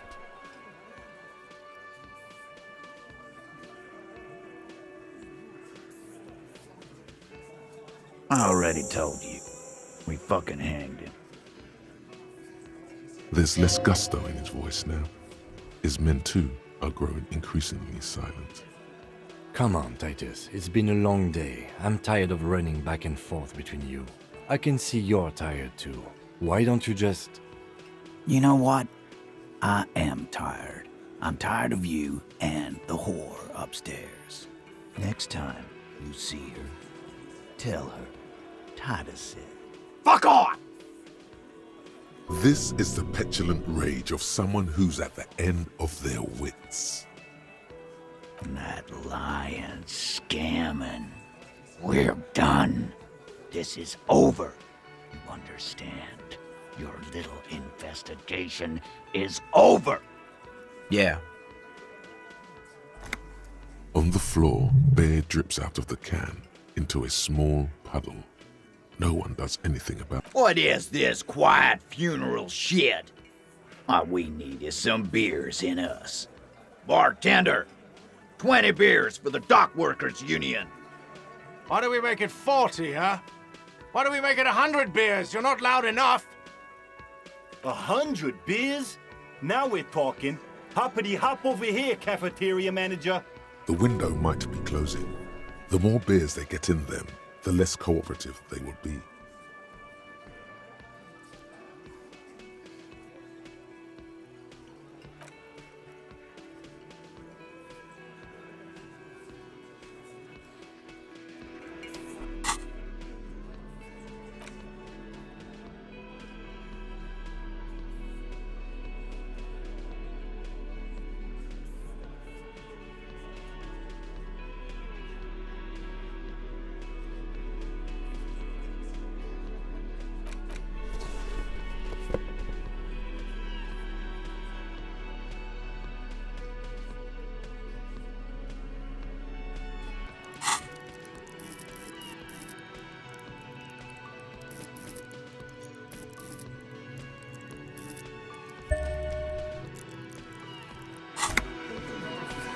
It's you again. What is it?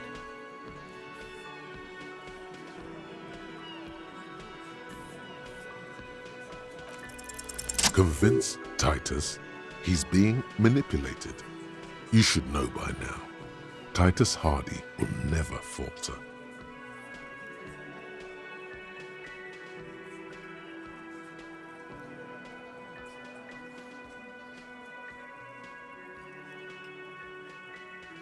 Just remember, it's about more than Claudia. It's about these men and Martinez, their district, their responsibility. Huh? He'll get it. Go on.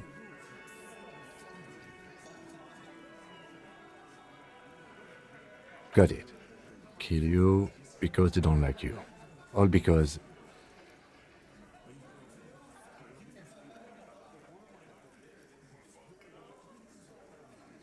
Bring that up one more time, and you won't get to write that report.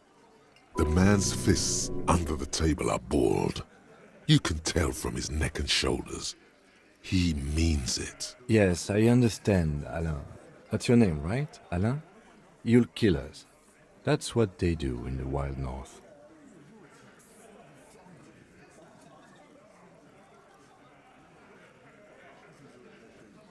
It wasn't that. It wasn't... We just couldn't get him down, okay? That's it. That's the weak one. You flushed him out. Now go in for the... Officer, you will be next if you don't shut up. Firearm.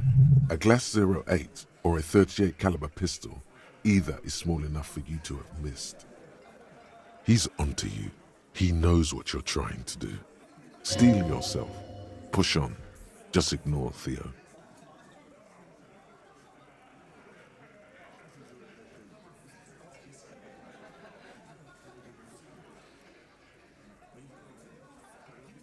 No, I'm not gonna do it. I'm too old for a shot like that now.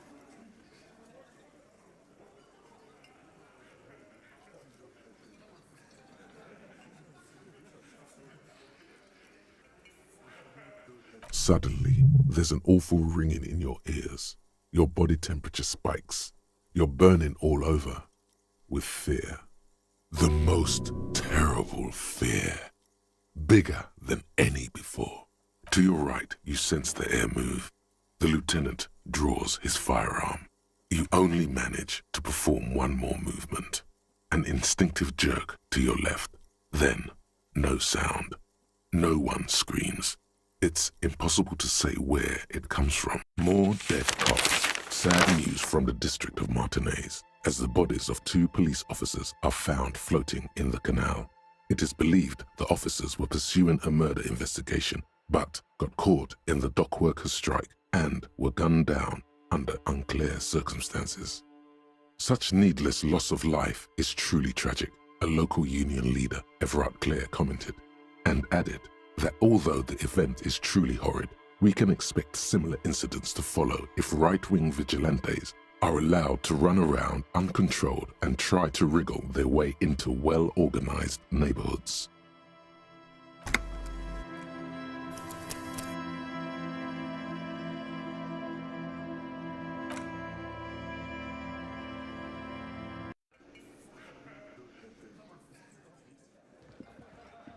The clowns are still hanging around. What is it now?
Officer? What? It sounds like the boys would have preferred my saying it did happen. She is not at all worried the tape will contradict her statement. What does that recording say? We are in the process of listening to it, but haven't yet. She nods, exhaling a dense cloud of cigarette smoke.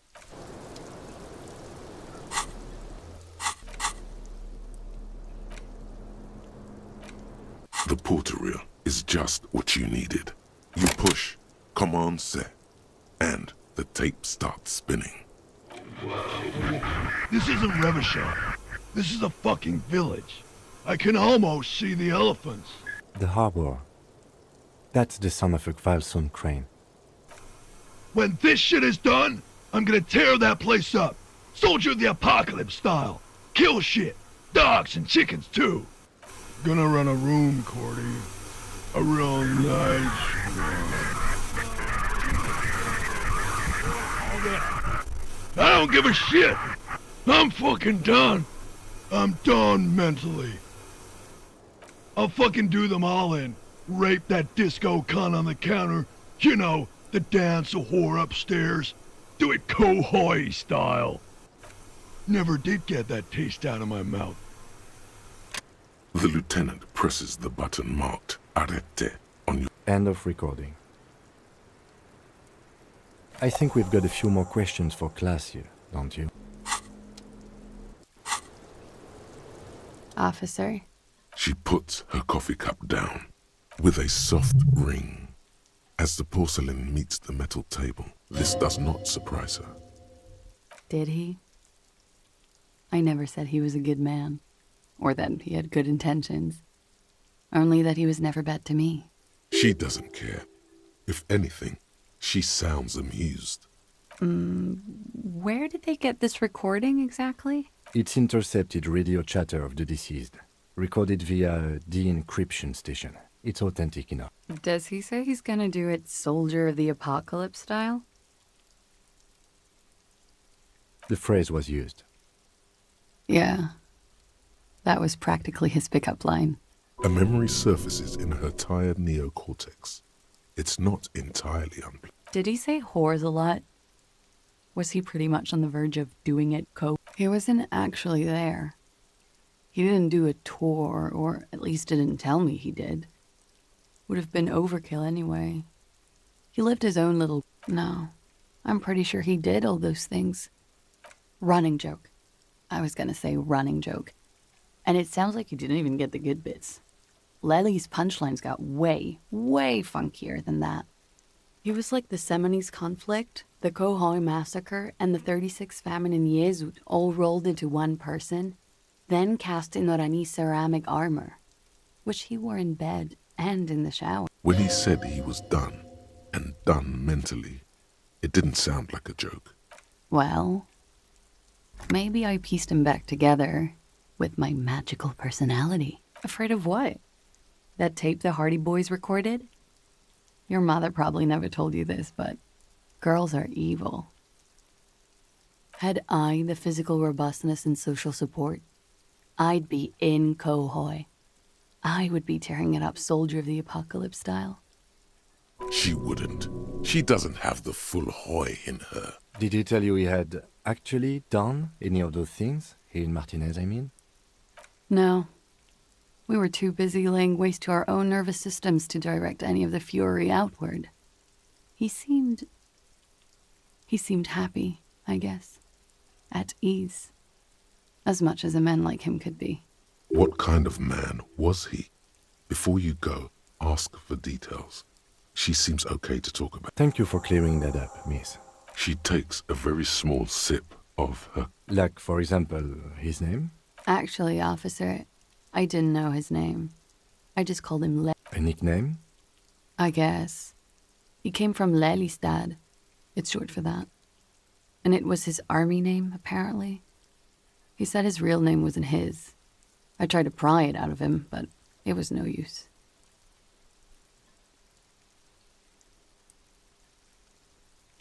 Lelystad. That's a good start. We have a few questions you can help us with. A few things a field autopsy alone can't answer. The young woman cranes her neck, trying to catch a glimpse of the page the lieutenant passed to you. On it is a list of autopsy observations, recorded neatly in blue ink, the last missing pieces of a puzzle of flesh. Blue. Light blue. They were like little blue galaxies, you know? It was strange, seeing those eyes in his fucked up face. Pardon the swearing. I do him an injustice. He wasn't ugly. And he had a beautiful, soft voice. Very surprising, what with all the scarring. It was quite something, watching him speak. He had a combat wound on his chin and mouth? Yes. Severe. It made him look like half his face was cracking away in some strange smile. That and those eyes. It's clear she was very much attracted to him, and still... Of course. He was the most strangely beautiful man I've ever been with. And I mean that. And now, he's dead. Ah, yes. His hair, if you can remember? It was light brown, almost blonde. He darkened it with brilliantine, made it oily, not nice to stroke. I couldn't convince him to leave it alone. He was 42. 42? Are you sure? I would have had him above 50. He had many scars that made him appear older.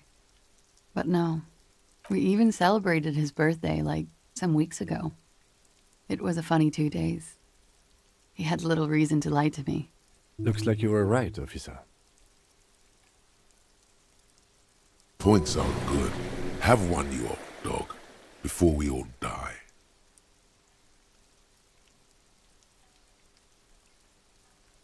The young woman looks at you, then the lieutenant, then you. She's clearly sensing something. A spike in testosterone levels, perhaps.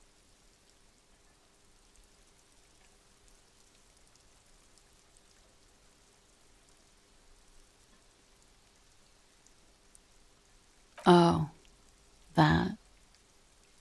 Sure, service history. It was mostly for showing off to chicks, though. How? Imagine him lying in bed. Freakish musculature laid out on the sheets. Scarred, of course. Tattooed. The sheets are dirty for some reason. Is this Oranese lit? Yes. This is the very essence of Oranese lit. A moment's respite. Dark and hopeless as the struggle itself. He's smoking and drinking, of course. And his chest and shoulders and arms are studded with stars. Tens, hundreds of them. Maybe even thousands. And the woman goes like, "What was this, baby?" And he says, "That was too hardcore. Don't ask me about that." So she goes, "Okay, but what's this, baby?" And he's like, "Saw some bat shit there. Killed some loincloths." And so it goes. Star after star, port after port, third world country after third world country. And he's done horrible things in every single one of them. Oh yeah. No thank you. I've seen enough of him dead. I can tell you what they meant without looking at them. Go on. He was a blue-eyed boy with thick arms, from a small town. He was also poor, and the government of Oranje needed some people killed, so they turned him into a grotesque killer. For money. He went to Killer Academy in Vredefort. Change of topic, perhaps? All right. Coolly, gracefully, she pours herself more coffee. Wait, stop. Below the damage, the weeks of decomposition, all the swollen indignity of mortality. He was 42 years. How old are you? You could ask either one of them. Huh. How old do... She's buying time to... Look who's finally away. I don't know. 40? I was like 9 when OO peaked. That was what, 19 years ago? Let's say you were 20-something. 25. A good disco age. 25 plus 19 is 44. Wow. Look, at the end of the day, age is... Yes, miss, but for him that number... Wait. This requires scientific... Okay. Seek not the truth. Cower in barbarism, you 58-year-old man-child.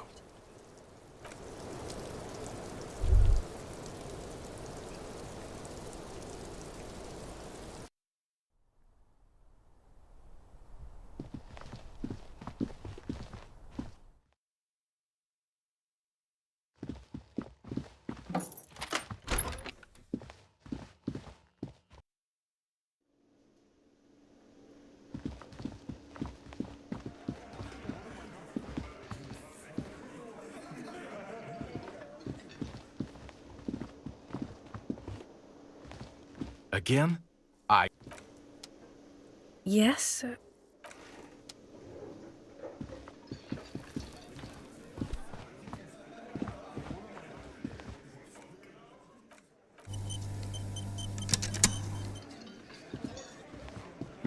clowns are still hanging around. What is it now?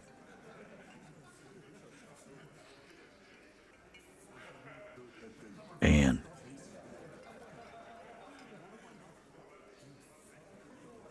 that fucking fucker.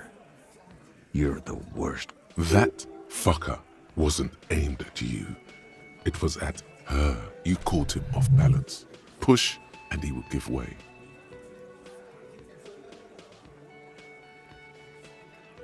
No shit, it was bad.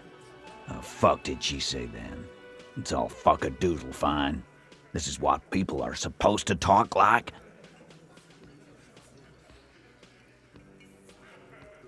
Yes. In fact, I think she thought it was a little funny. Funny? No good goddamn psycho whore. Seems like they wanted to give Claudia a second chance to play along. She still didn't. Right. All fucking righty then. I guess it's good then. That fucking... Please try to control yourself in the presence of visitors, Titus. This is just perfect. Just fucking perfect. Any thoughts on this, lawmen? Women are crazy. Irrational. That's what you're thinking, right? Also, your fists are itching for a bump.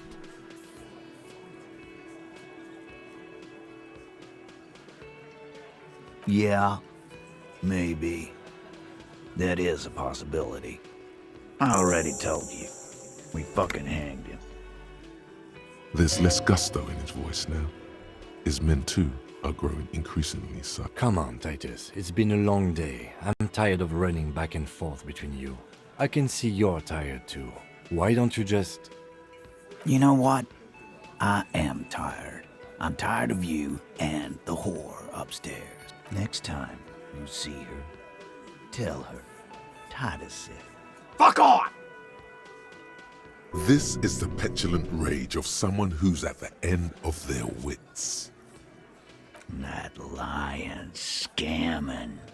We're done. This is over. You understand? Your little investigation is over. Yeah.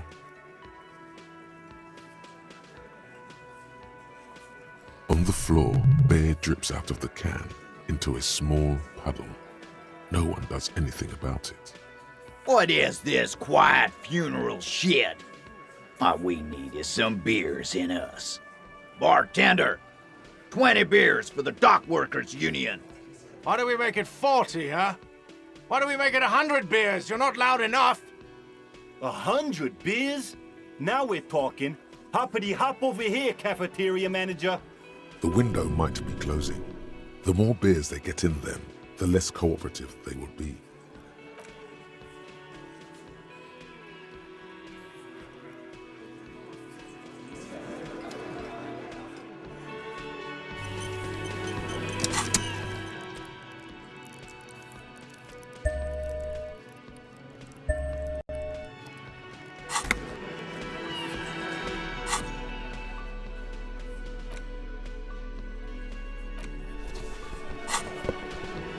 It's you again.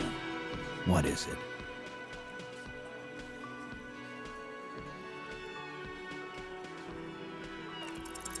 Convince Titus he's being manipulated. You should know by now. Titus Hardy will never falter. Just remember, it's about more than Claudia. It's about these men and Martinez, their district, their responsibility. Huh? He'll get it. Go on. Got it. Kill you because they don't like you. All because... Bring that up one more time, and you won't get to write that report. The man's fists under the table are balled. You can tell from his neck and shoulders. He means it. Yes, I understand, Alain. That's your name, right, Alain? You'll kill us. That's what they do in the wild north.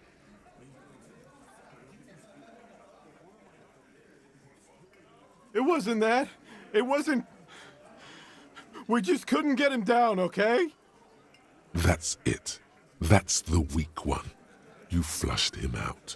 Now go in for the... Officer, you will be next if you don't shut up. Firearm. A Glass 08 or a 38 caliber pistol. Either is small enough for you to have missed. He's onto you. He knows what you're trying to do. Steel yourself. Push on. Just ignore Theo.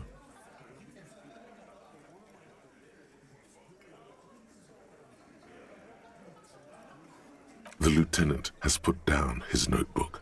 His hand is resting on his holster. He gives you an imperceptible nod. What? What does that mean? No, I'm not gonna do it. I'm too old for a shot like that now.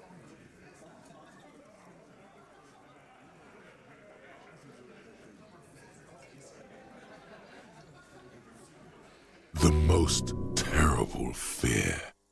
Bigger than any before. To your right, you sense the air move. The lieutenant draws his firearm. You only manage to perform one more movement. An instinctive jerk to your left. Then, no sound. No one screams. It's impossible to say where it comes from. More dead cops. Sad news from...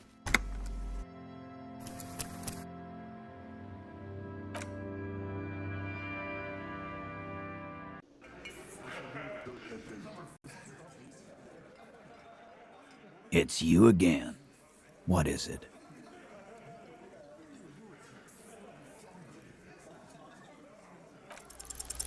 Clausia is playing them like a fiddle. Tell them how bad they got played, and they'll tell you the truth. There are many ways to go about it. All of them really good.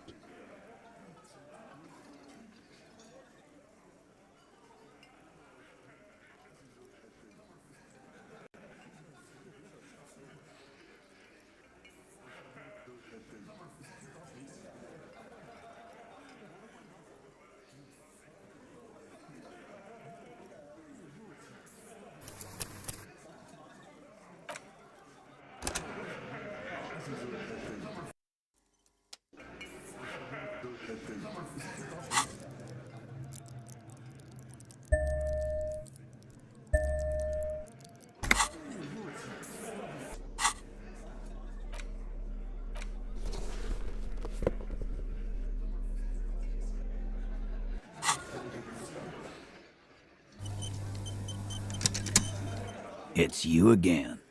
What is it?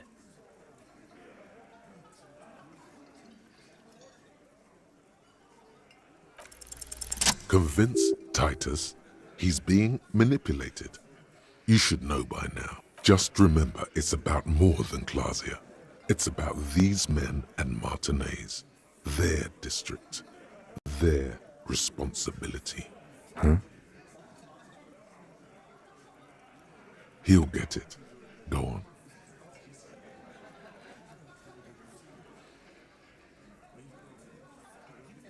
Got it. Kill you because they don't like you.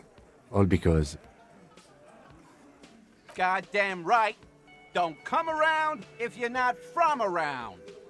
Fuck you. I'm not from around. That's not why we... There we go. Don't come to the wild north if you are not white enough.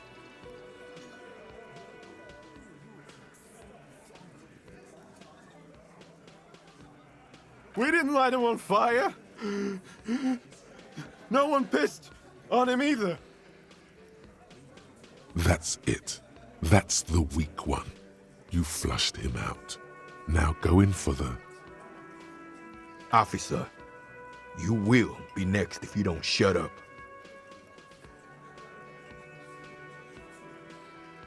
Firearm. A Glass 08 or a 38 caliber pistol. Either is small enough for you to have missed. He's onto you. He knows what you're trying to do. Steel yourself. Push on. Just ignore Theo.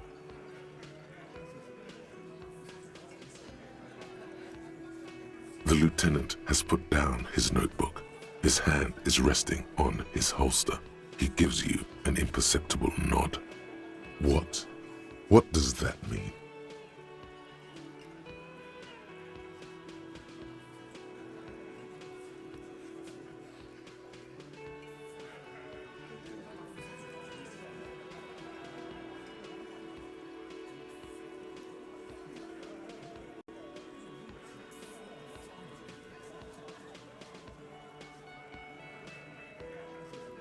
We didn't kill him. We didn't even hang him. He was dead when... Shut up, Angus! Fatty! Say one more thing to the cops and I'll... Dennis, stand down, or I'll beat your head in. Theo, take your hand off the belt. This isn't 31. I've got this under control.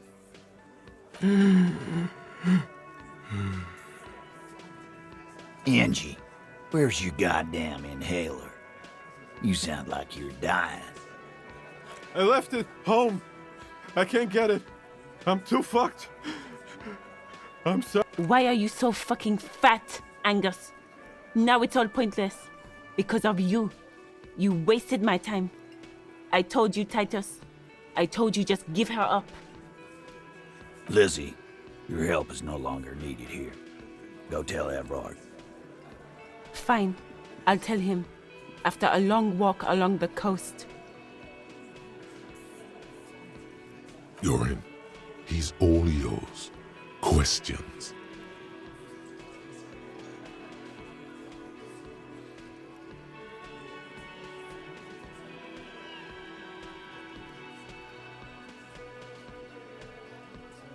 Not yet. Just some ideas. She says the shot came from outside, behind the window somewhere. So that's a clue.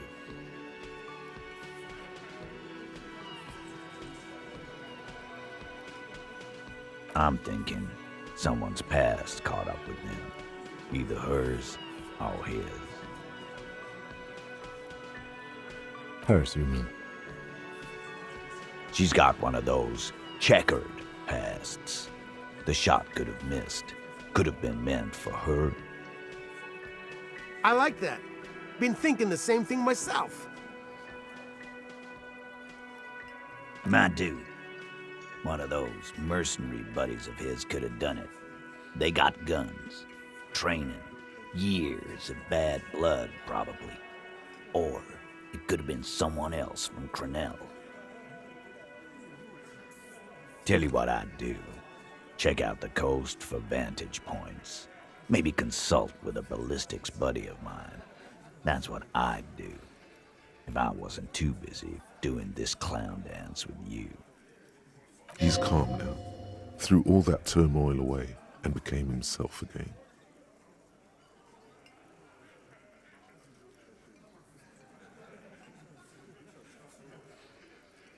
He nods. You hanged the corpse to cover up the real cause of death. What was it? We're not sure. Probably a bullet. The wound was difficult to see. So there was a wound. You should try looking for it one more time before you send the body away. 'Cause the girls asked us to. They were in some shit. Girls plural? There's another girl? 2 of them? Take note of this. They'll probably say more about her later. Did she kill him? Cop, I have no idea. The girl says she didn't. He doesn't think she did. Or at least he hopes she didn't.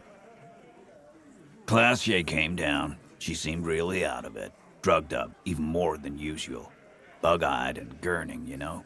Not in a fun way. It looked like she'd redosed after something went down. I've seen that look before. She was scared. I knew someone had died. I've done this job for 10 years. I've seen it before. It's the politician in the motel room with the dead hooker scenario. Only in reverse. Good analogy, boss. You don't get to talk yet, Shanky. You're still on the bench. And you keep taking it easy too, Angus. That's okay with the fat man, still wheezing there. He couldn't speak if he wanted to. We went upstairs. Sure as day the merc was dead. There was a bullet hole through the window. Fucking dirty sheets and bottles everywhere. He means they'd been fucking? Tibbs patched the window. And the corpse. We hanged. Nah, he's my brother. He's in the window replacement business. Right now, he's grateful he hasn't gotten his brother into this mess.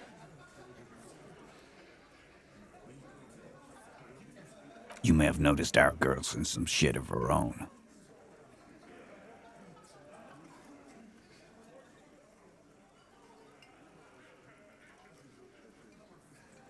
Yeah, she wouldn't. She's fucked if she shows up on police radar. They're powerful, connected to the moral intern. She's clearly afraid for her life. Says if she showed up in your systems, she'd be ghosted away. And why would you help someone like that? By taking on a murder? Why would I? I guess we abide all sorts of runaways and losers here. It's a Martinez thing. In a manner of speaking. Remember the two girls? He may be talking about the other one.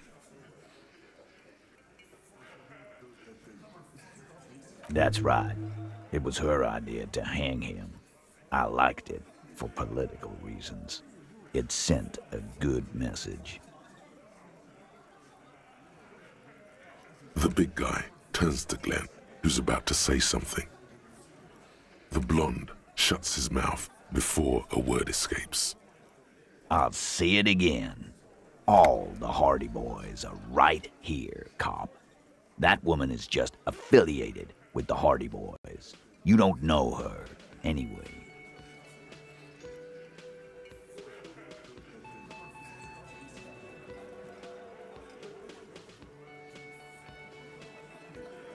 Glad you understand that.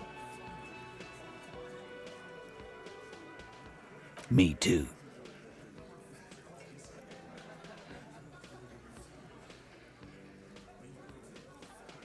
You do that. Hey, cop. Before you go, Klausya, came to Martinez to hide. Many of us did. This is where you wash up when there's nowhere left to go. The Union takes you in. Now, she refused that protection, but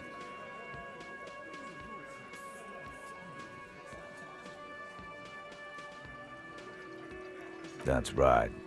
If we didn't take care of the people who end up here, this place would just be a couple of ruins and some cargo containers. We'll take that into account.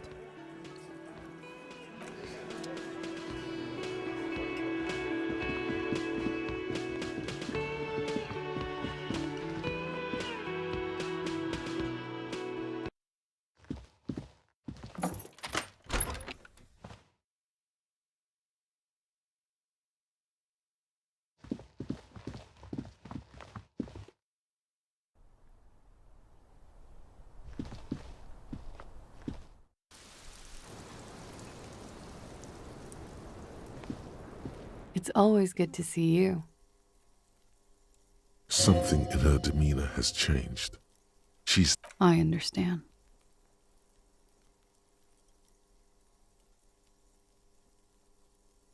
I knew there was a chance you'd get them to tell you. It's what you do. You're the police.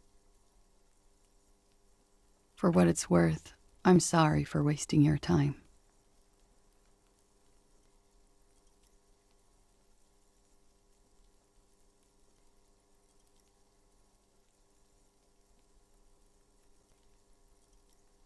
This is good.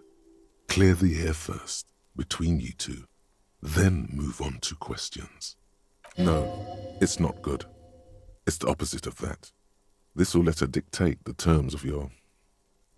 Shush, I can't hear what she's saying.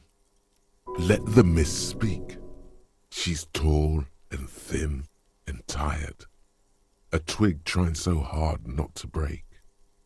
If you knew we would find out eventually, why did you waste our time? Because of the Hardys. I couldn't just dispense with them. They were only trying to help me. Out of the shit I'd gotten into.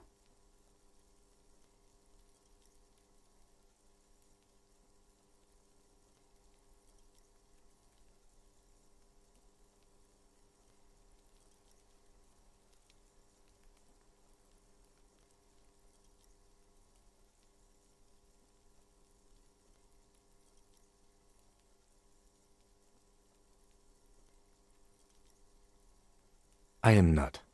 There is more here, miss. You're right. There's more. You answer to the coalition government, and by extension, the moral intern.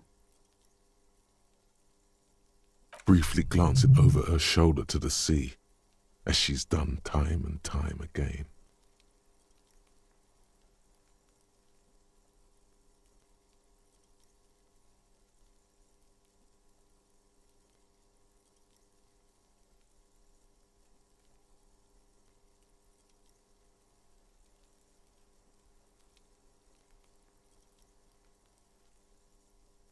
You share a database with them.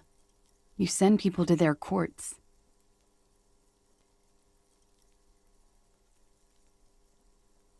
It is. They're after me. And they have friends in the moral intern. Some are moral intern. If I show up in your records, officer, they will find me. They will. What happens if they do? They will kill me, sir. If you file my name, take me in for questioning, enter me into the moral intern mill. Well, then I'm fucked. For nothing. This murder didn't have anything to do with me. Here we go. For once, you seem to have her off guard.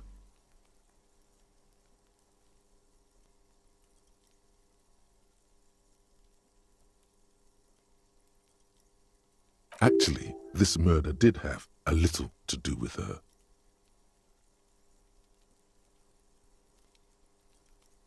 It's not nice, but it's not illegal. Not here in Ravishol, or even in Oranje. What exactly did you do? Industrial espionage. I joined a business collective with the intention of betraying them. I did my job well enough to be asked to do it again. With a bigger company. The kind you really, really don't fuck with. I took their ledgers, 2 decades worth of accounting. I need the names of the companies involved and who hired you. The job was Lou's doing County Savings Bank. They sound small, but they're part of the Lou Scott conglomerate. That was the second job. The first was some printer company. You wouldn't know them. But she really destroyed them. She still feels it. As to who hired me for the job, I don't know. But they're after me too. Along with Lou Scott and their friends in the MI. Once you're done in the competitive intelligence circuit, you don't have allies. You're radioactive.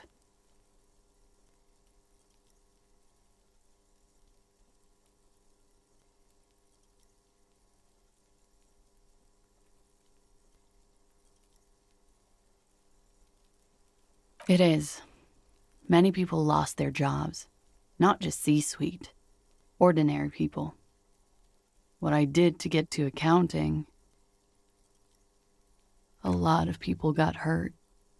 But that's just more of my shit you shouldn't have to deal with. You're solving a murder. That can wait. Look into her eyes. There's more. One of them killed themselves because of me. She says it quickly, like she's said it 100 times, to herself, to get used to the idea, out of guilt.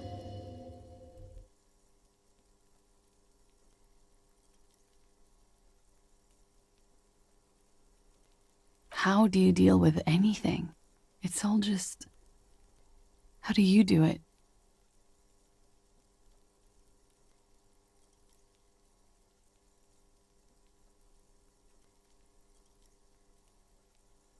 There you have it.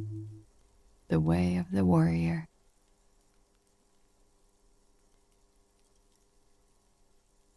We were there. Together. In bed, I mean. Okay. He was in a kneeling position. He had just entered me. I was on my back, looking at him. I heard the window behind me shatter, and I turned to look. There was a hole in the glass. I turned back to him. His eyes were looking through me, and his mouth was open. Dumb. I could see. I could. A great pain moves through her, a dark and indefinite wave. She continues in spite of it. I knew he was dead before he fell down on top of me.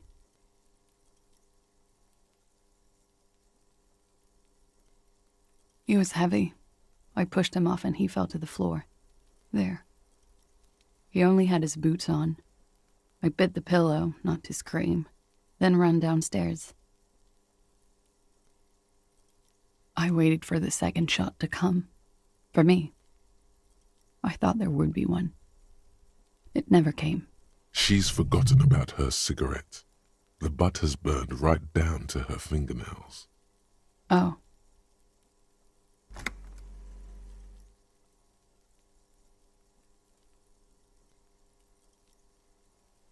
I'm not lying to you. What time was this? When did it happen? It would help us if you could be as precise as possible. 11:30 to 12:15. I don't know the exact time. Around midnight. It's okay. Were you inebriated? Not as much as usual. He'd done a line, plus other things. I was drinking. Wait. Titus said she was gurning her jaw off, much more than usual. Oh, yeah. I did one of his lines, just to clear my head. Good thinking. Clear your head. You should clear your head. Get into his mindset. Did you hear or see the shooter in the course of this? No. Nothing. I was trapped. I was stuck in my room downstairs. I got some clothes on and crawled back up, drew the blinds. Blood was coming from his mouth. Not a lot. Just a little. He was still on the floor, slouched. I couldn't be there with him anymore. So I ran down and out of my room, into the hallway, down the stairs. I knew there would be people there. Run, woman. Run past them and out into the streets where it's dark and people move. To the lorries at the intersection, as far as you can.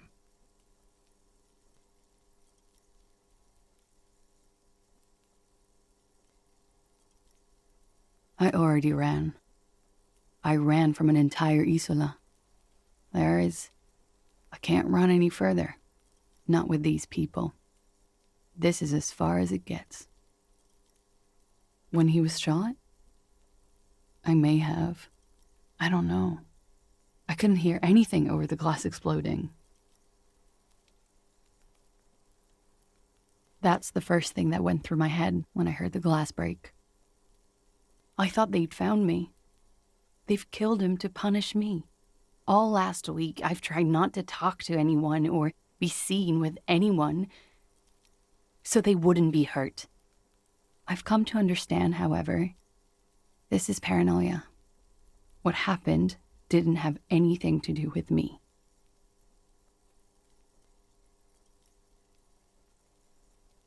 Or I don't know anything anymore. All I do is wait here. We can't go after loose cap. Not yet. There are other, saner leads. I don't ask you to, Lieutenant. If there's one thing I know, it's that you'll get nothing from there. Because I'm an idiot. Which is an indicator of truth. Idiot. She's nothing of the sort.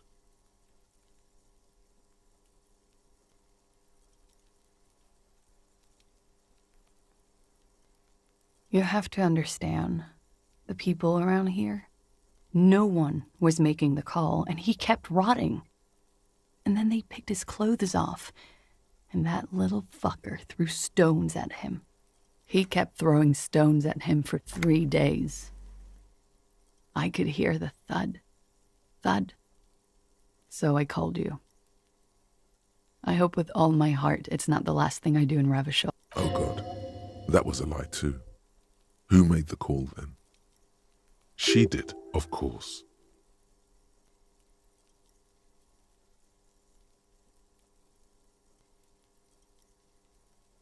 What? Why would I put myself through this? Insanity. Get myself cornered like this. He wouldn't have died if it weren't for me. I know that. But I would never hurt him. All kinds of crazy things happen when drugs are involved. Sweet, sweet drugs. He was a serviceman. He must have had a gun. Somewhere, lying around, close to her hand. Now, you guys suddenly have theories pouring out, when they're obviously just stabs in the dark.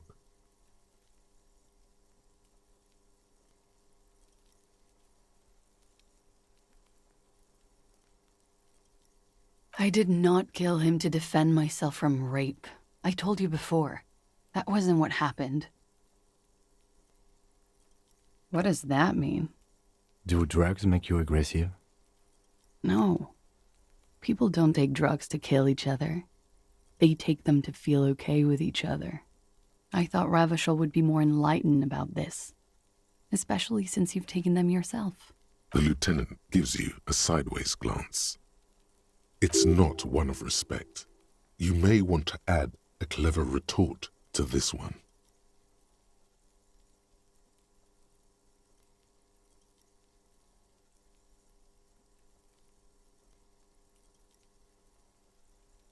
I'm sorry. I withdraw what I said. I didn't mean to judge anyone.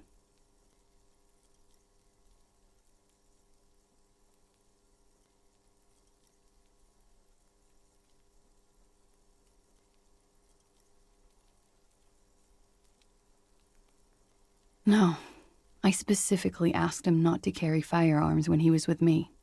He only had his stupid armor. I'm sad to hear that. They must have said it in some fit of frustration or under pressure. They couldn't have meant it. I've talked to them after it happened. No one has implicated me. She's getting scared now of you, the downstairs people, all of it. Like what? Sylvie was tending the bar. A lot of people were there. The Hardys were at the table in front of the stage.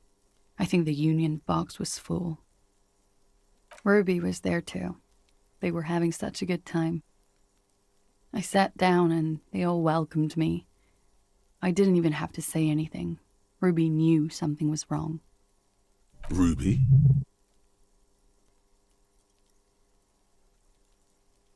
Ruby. You know, the leader.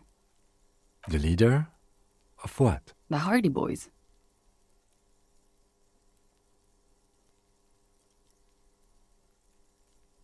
Well, nominally, yes. Ruby's the one they go to when things happen, like things they need taken care of. She's the organizer. This Ruby, in her phrasing, is entrusted with great power. She trusts her. So do the others. Well, Ruby said let's talk upstairs. I showed her the room. I've known these people since December. They know my situation, but I can't leave a paper trail. Ruby was the first one I told. She said she'd take care of this. It's what she does, you know, take care of things. I helped her get the body to the bathroom. We used a belt to pull him up under the shower, to keep him upright. To produce lividity, matching a hanging? Yes. We completely missed the tampering. Looks like you got there in time. What was this, 20 minutes after death? Oops. About 20, yes. Ruby explained it would make the blood... You know what he does.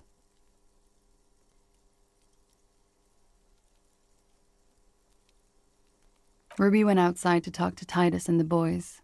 I was just looking at Lely in the bathroom. I had to put his clothes back on. His armor, too. It was tough, but I've seen him take it off and put it on many times. It took Ruby maybe half an hour to come back with Titus. I'd gotten him ready by then. They carried him out. I knew what they were going to do. Make it look like a hanging. Ruby said they would.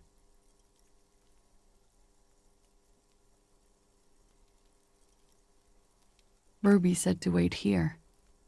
She also said I wouldn't see her for a while, that we should lay low or something. So I did. I don't know. I haven't seen her since. We will need to take this question to the Hardy boys. Interesting. Why did this Ruby go through so much trouble to hide something someone else did? Look into this later. What are you doing? Coming up with a theory. She said Ruby knew something was wrong before she said anything. How come? It was loud downstairs. She couldn't have heard the shot. It is ominous. You already coming up with theories that put the blame on someone other than Clausia. Last week, Angus and Titus's brother, I think he's called Tibbs, took care of it. You should have another look at that window after this. Reconstruct the scene. It's right there. Yes, you see the glass sparkling out of the corner of your eye. She nods silently. She doesn't even smoke. Just picks up the cold coffee and holds it in her hands. He's thinking, are we done here? Or should we arrest her? She's a flight risk and she lied to you. She should be taken into custody. No, that won't be necessary. Just leave her alone. She's been through enough. She doesn't need this police brutality. This guy won't budge. You have to wake Multiface up, forcefully, if you want to continue pushing her.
I was just thinking, what a nice day for questions pertaining to a murder and— Who?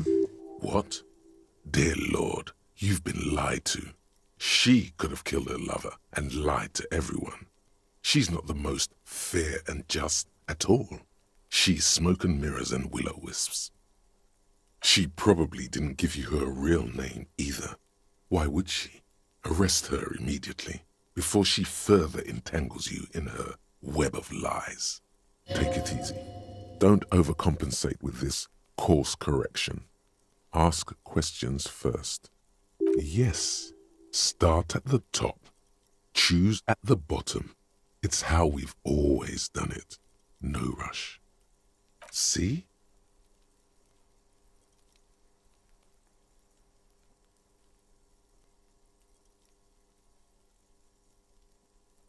There may be grounds here, at least for an extended detention. A little whimper. The young woman hears you. She's looking around. I agree. You wouldn't give us your real name, not when people are after you. Okay.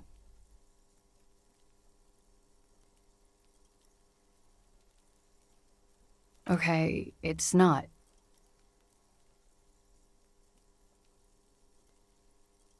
You log your work every week. It's all transmitted to Common, sir. I couldn't just beg you not to enter my name. So I lied. Like I lied before. Like I did at LCSB. I have to lie all the time. I'm so tired of it. She's not lying now. She really is very tired. Her metabolism is failing her. The afterglow of whatever narcotics she's been taking is wearing off. No. It's submerged in a plastic buoy on the coast, in the reeds. It just doesn't say Clausia Amandu. It says Anouk Mea Smith. Falsified documents? Passport and visa. Given to me by my employer. I can't even use them. My employer probably leaked the name, Maya Smith, to hurt me. Why would they do that? I didn't show up to a rendezvous. They don't take that lightly. I didn't show up because I was afraid they'd do something to me. The job was finished. I'm just a liability now. She fears an arrest right here and now. This has been an awful turn of events for her. It's Katarzyna Lazie. Could it mean Clausia is an alacronym for Katarzyna Alazie?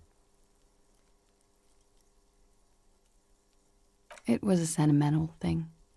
I wanted to be more me here, this time. So I used my nickname. A nickname? Who gave you this nickname, Clausia? A teenage boy. 1,000,000 years ago.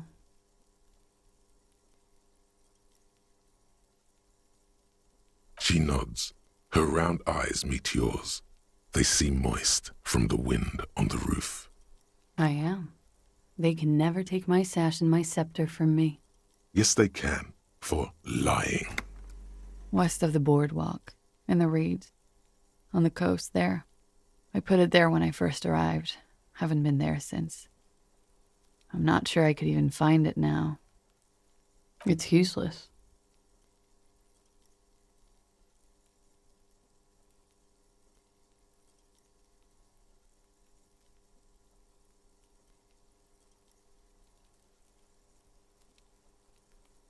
The lieutenant makes a note of it. You're welcome to it. It's in the reeds northwest of here, past a Bergen sewage pipe, right near the waterline.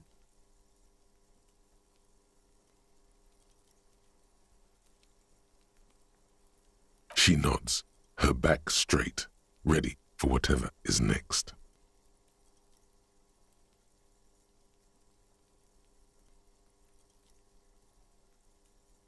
I did. What is this? I called your desk or whatever it is. The numbers are all over town. Call 8-100-2 for emergencies. There was an older woman on the other end. It sounded like she was smoking. She took my complaint. She coughed. That is the emergencies desk number. Anyone could know that, sire, by looking around and calling the desk. I don't believe a single word she says. What time did you make the call? Thursday night.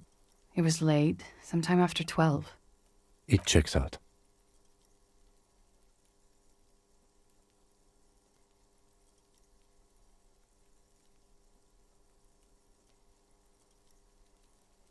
She stands before you, holding her back very straight. But I haven't done anything. Anything illegal. Failure to aid a police investigation. She purposefully misrepresented information crucial to the case. Fucking mind games. Enough. That's right, gang. Stern and merciless now. Stern and merciless as we reel her in.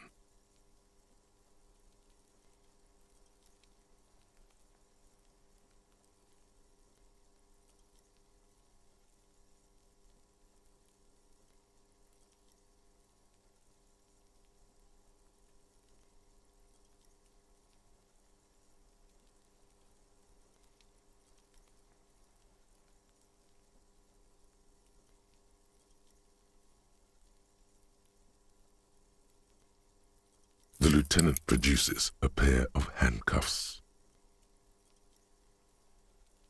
Please, no.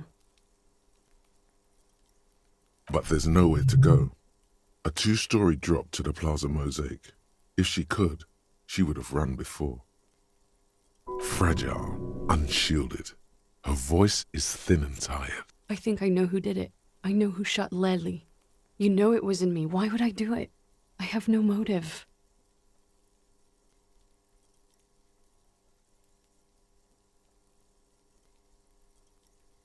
She's silent for a second, as if looking into herself for certainty. Then, in a hushed voice, she says, gearing up for this betrayal is hard for her. Ruby.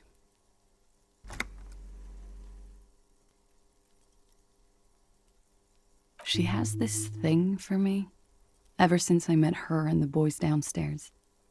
She's been pretty frank about what she wants. What she's saying is... sex? Sex. And more. I made the mistake of confiding in her. I told her I was on the run. She started protecting me. It became an unhealthy relationship. When I started spending time with Lely, she told me to end it. Said there would be shit if I didn't. It was not a good meeting. We stopped talking after that, but... I don't understand. What exactly in your relationship made you think she's romantically interested in you? She said she's in love with me. She even asked me to run away with her when I told her I'm a fugitive. She started developing notions about our relationship. And you led her on? A little. I was flattered, you know? But then I had to let her off, and it was not easy. I came to regret being friendly with her. We maybe kissed, nothing more.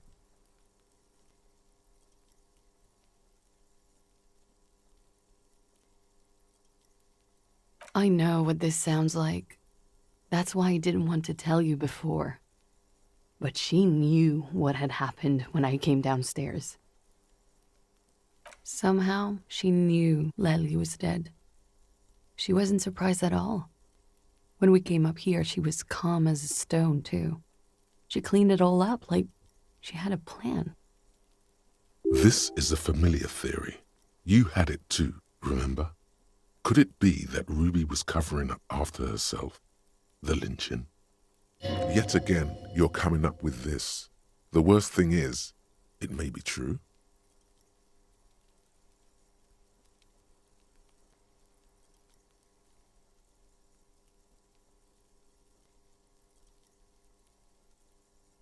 She came over one night, drunk, said she'd turn my life into a living hell. I've been threatened before, so I can tell when someone knows how to do it. And she's a pro.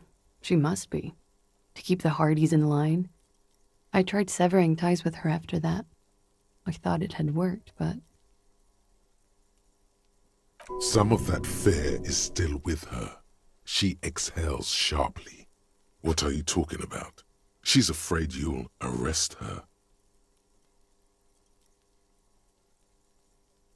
She could have had access to the roof. You've noticed that door there, right?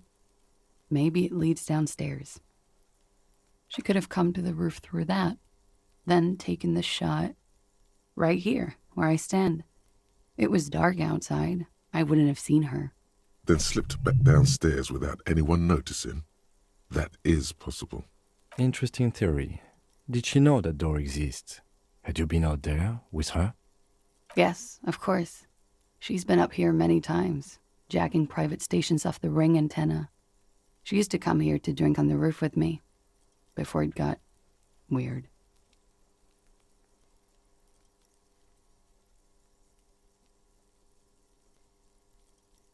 Okay, and what?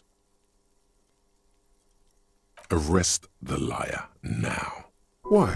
She told us some pretty interesting things there. Don't arrest her. Push her a bit more, but then let her off. That Ruby theory was solid. And she's beautiful. She's stuck here. She's already in prison. Look around. She's only trying to help you.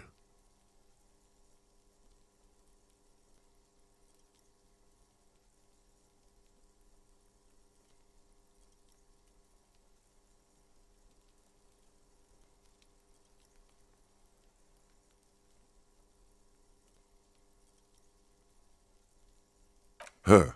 Stop letting her distract you.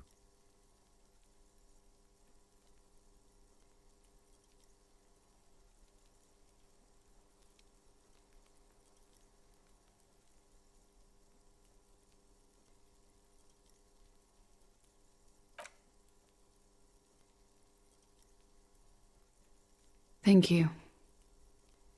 Thank you. You won't regret it. Something tells you, you will.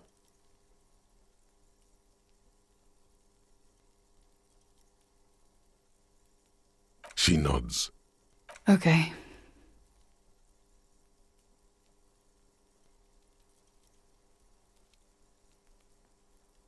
She slowly lights another cigarette and steadies her breath, as if in the presence of some tiger. You are. This is not the end of this. Lies. Yes, we demand she be punished for deceiving us. We demand her anxiety. We demand her fear. What?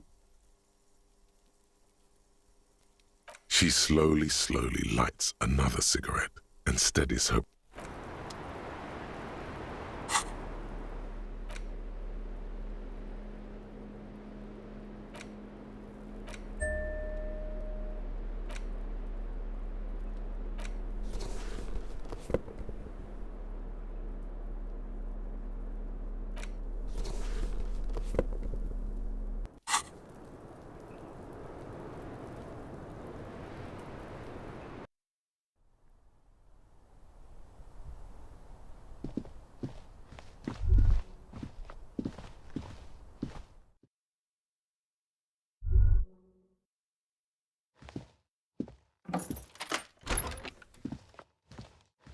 This medicine cabinet is stocked.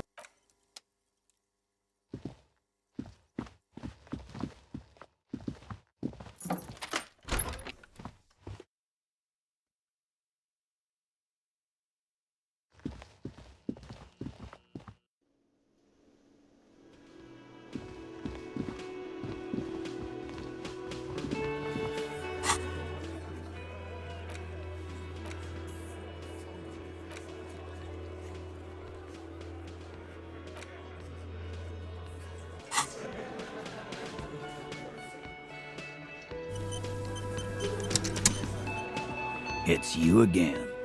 What is it?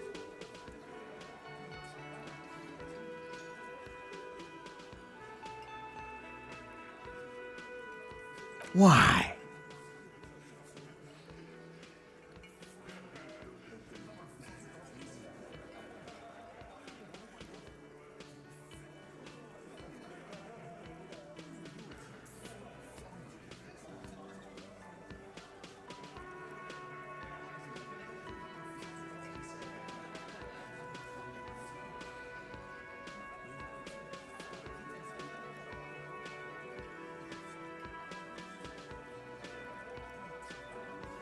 Sounds like you're making her a suspect in this.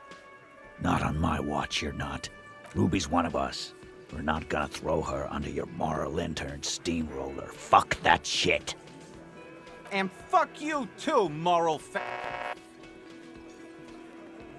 Ruby is missing. If you hide from the police in a murder investigation, you become a suspect. You know how it works, guys. That's nothing. That's just legalese. You don't even have a sound theory. I don't want to be rude, but we're trying to get some R&R here. Think you could fuck off now? I think we'll keep sticking around, Titus. You'll be surprised at how quickly a theory presents itself if you keep looking.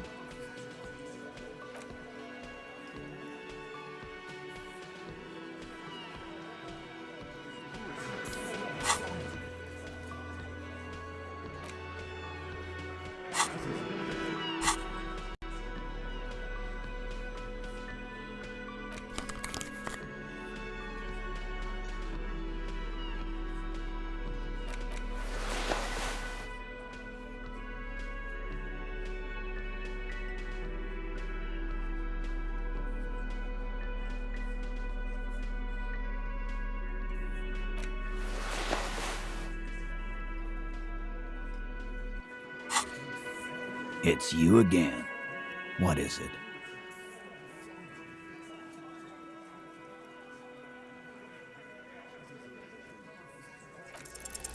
A sudden flash of lightning in your neocortex. The hostel cafeteria is lit by its airy blaze. Floor plans, bullet trajectories, webs of human emotion, all channeled into a single thought. A massive activity spike in the amygdala copicum, the part cops use to pin murders on people.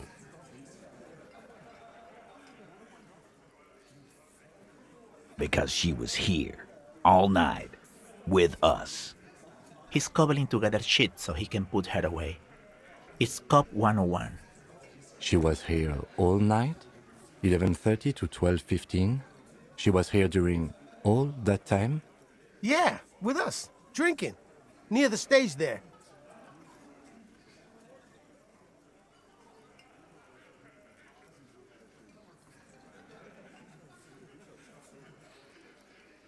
No. All right, she took a fucking leak, okay? For one moment. Maybe went out, too. She has a complex operation to run from her lorry. She's a busy girl. Always has been. This complex operation is probably something illegal. Just because she was gone for 5 minutes doesn't mean she magically got to the roof and shot the merc. I've been through this. It's not plausible. All right, we're in. We got Ruby unaccounted for sometime during the window. This was crucial. Now let's place her on that roof. Why not? You can't draw a straight line into Clausia's window from any of the surrounding buildings. Not from what I know about Martinez. Maybe from the coast. But like I said, I've been too busy dealing with you idiots. So no, I don't think it was a sniper. It was close up.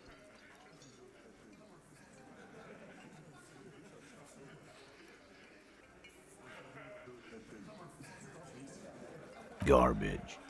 It wasn't a Sambo artist call. I've been doing this for 10 years. Let me give you a lesson. Boys. It's never a Sambo fighter, and it's never a bullet-bending sniper. Or ghost. It's never a ghost either. Don't worry, we've got better than that.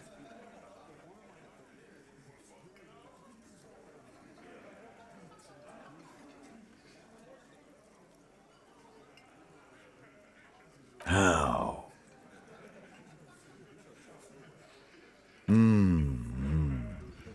People say there was a pinball arcade here, sometime before the hostel. What was it called, Theo? East Delta Pinball Arcade. Weird place. Went bankrupt. Okay, but how'd you get up? There's no room for a staircase in this building. Or an elevator, for that matter. The elevator is outside the building. It's an old dumbwaiter used for moving pinball machines up and down from the workshop.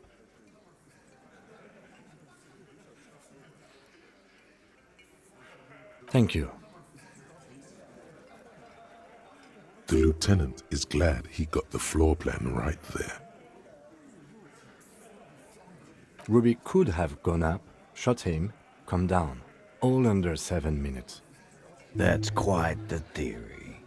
We need to have a look at that secret passage, boys. I'm on it, boss. Right when the law clears, me and Angus are going up there. It's a dumbwaiter, not an industrial lift. How about I go instead of... Just now. You got something else to back this route up? Or is that it?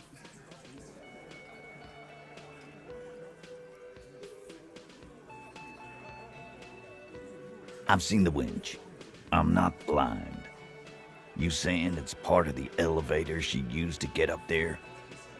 That's one mystery down then. An architectural mystery. Right. What the fuck does that got to do with Ruby?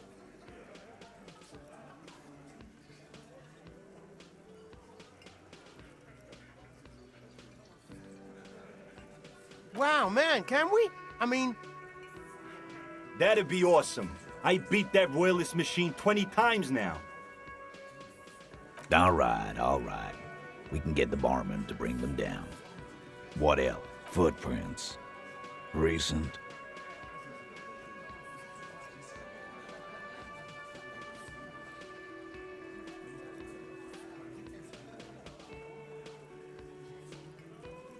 Horizontal? I see they taught you well in your RCM school.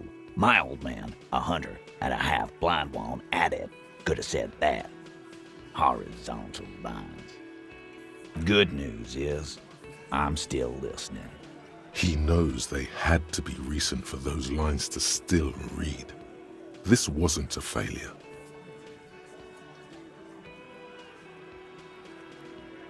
Firmly doesn't go well with could've. There's a route to the roof. Me and the boys need to check it out. That's what we established. But a route does not put that bullet in his head. A gun does that, and Ruby doesn't carry one. Phase 2, murder weapon. Get a gun in her hand. If not that, then at least a shadow of a doubt. In the shape of a gun. Just don't contradict yourself. If it doesn't sound like Ruby did it, maybe keep it to yourself.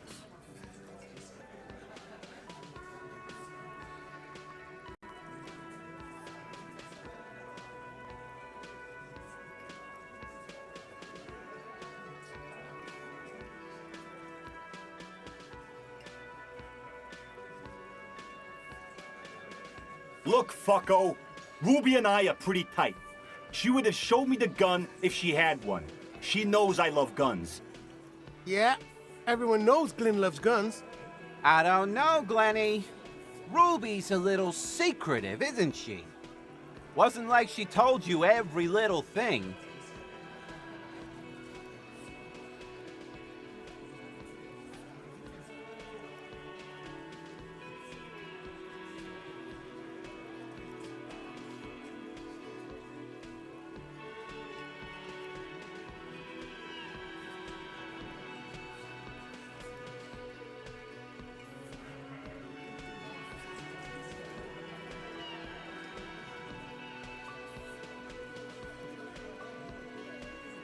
Nah, this kind of heat is not easy to come by. It took us some time to get gunned up to where we are now. Still, he's thinking about it now. And he knows gunning up has nothing to do with this.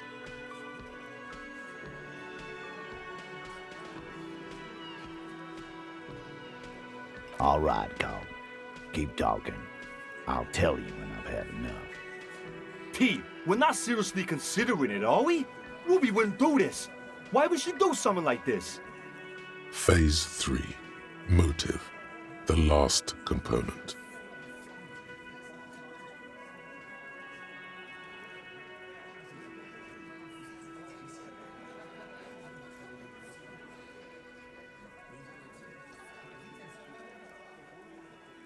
Yeah, like what?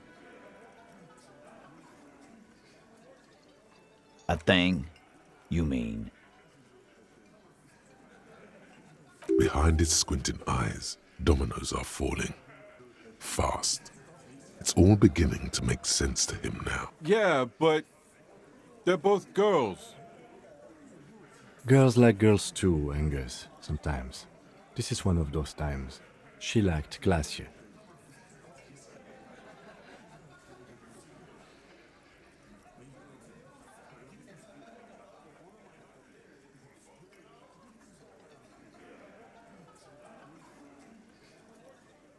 Yeah? No. Ruby's got more balls than a ball pit. You'd have to be an idiot not to... Guys, I'm not the only one who knew. Right? Knew what? First he says she's murdered him. Now she's a too? It's a lie. Come on, Glenn. She likes Monica's titties more than you do. Everyone knows which way the wind blows there. I did. I knew it.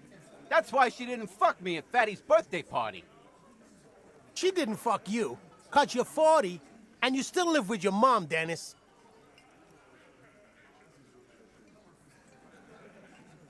Ruby then threatened her and told her to end her relationship with the deceased.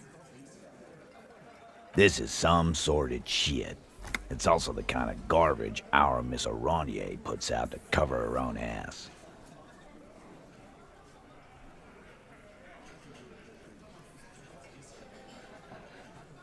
Figures.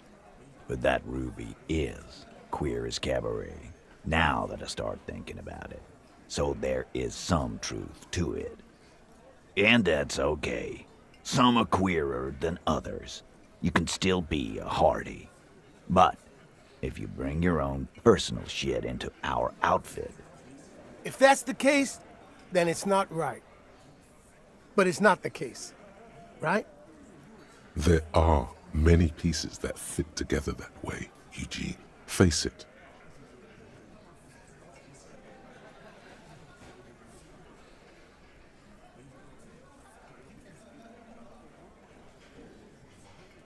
And I suppose you have a theory about that too, cop. Think about it. Why go through all that effort? It was her idea, wasn't it? The hanging. You went along, but she suggested it. She had, like, a fully formed plan and shit. Right when she came back downstairs. Really, Shanks? Claudia wanted to talk to another girl, that's all. She was just the first one up there. I could have come up with that plan if I'd have been first. Time for a logics demonstration.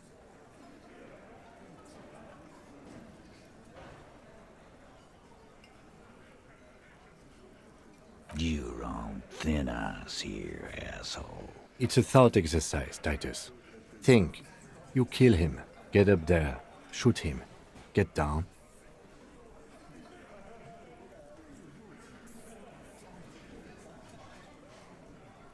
Alone. I don't drag my men into shit with me. If she used us, then that's a serious violation of the Hardy Code, boss. But she didn't. This is fucking stupid, Titus. This and the queer thing, all of it. Why are more of you defending her? This is fucking stupid, Titus. Glenn, I thought the same thing when she skipped town and left us in this shit. Oh, so he didn't rule her out completely. And she skipped town. This is good.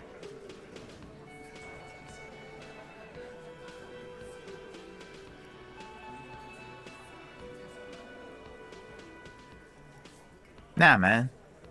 That's just Ruby. She's got shit under control. That's her whole thing. That's why she's so good. Plus, man, it's like female intuition, you know. Women talk to women. Which is sort of why we need someone on the team who they talk to. Eugene wants a woman on the team so they can do their job. That must be hard. Half of Martinez is female.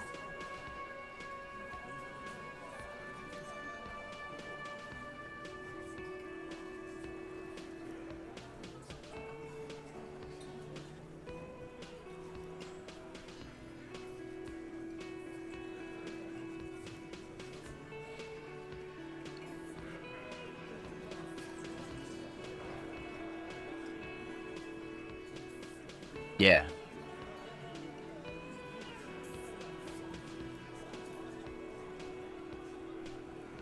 Wishful thinking has no place in a police investigation. A more logical conclusion that you wish to avoid is that she knew what had happened because she did it.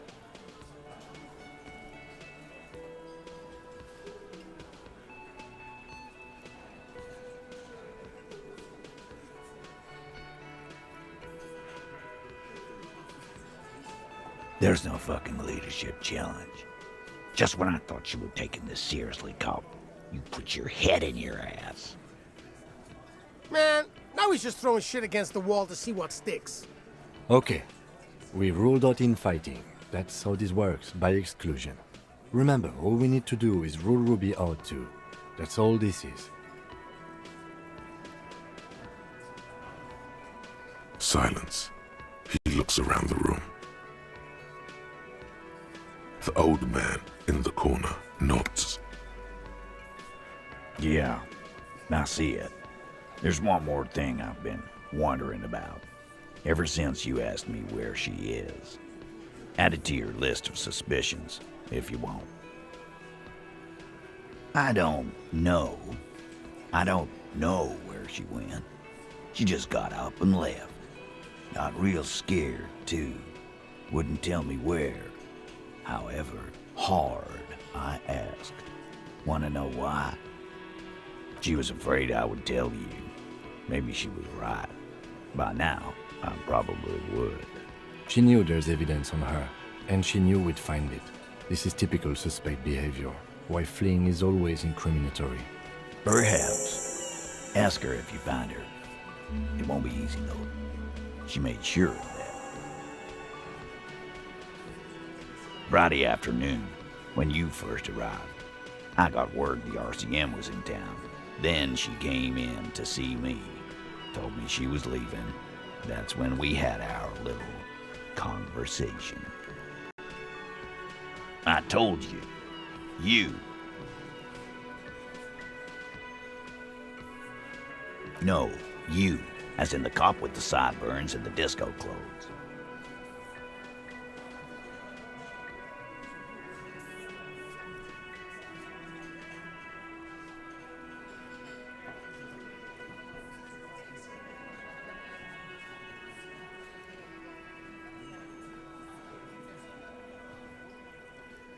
Sure. Normal. You know, when I first saw you limping here, I thought she was paranoid or sniffing her own supply.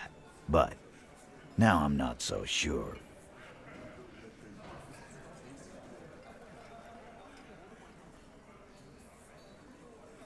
She said you have a funny taste in clothes and that you won't stop until you have something on her. She said she's heard of you from Jamrock, that you're a human can opener, that you play suspects against each other, open them up like cans. Fucking hell. Titus, did he just... Open Angus up like a can? Yes, he did. Now, we can whine about it, whack him, or we can go on with our lives. I'm having a go on with our lives kind of day, Al. How about you? Silence. He nods.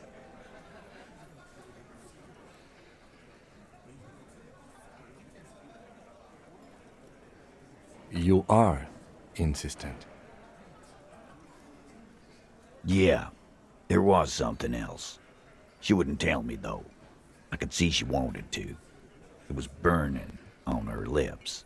This caught Titus. This caught me. But she was too scared. Scared? You should be too. A strange fear creeps over you. A metallic taste in your mouth. Change the subject.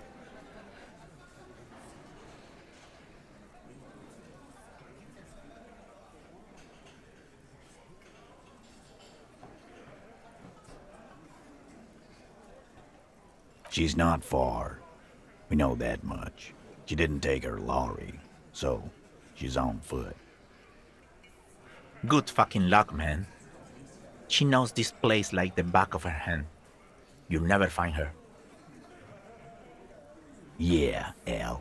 And we won't either. She's not really a Hardy candidate anymore, is she? She's not, Glenn. A little. On the coast. Where have you looked for her, more precisely? More precisely, on the coast, past the waterlog. She's not here, so I'm thinking she's there. Sure, there's some shithouses there, a cinder block town, Fisherfolk there refuse to unionize, so that's one place we haven't looked. I hear they have a shack where junkies sometimes crash. Time for you to step up. We will start there. One more question. What does Ruby look like? Boyish. Hair's red. Dyed. She looks like a lorry man. It'll have to.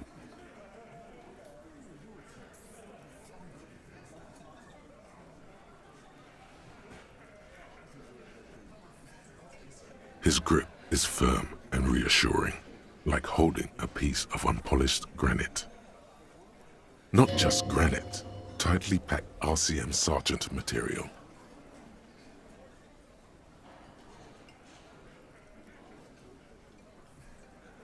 No, he already is a sergeant. That's what you're feeling. He just wasn't sure what you are.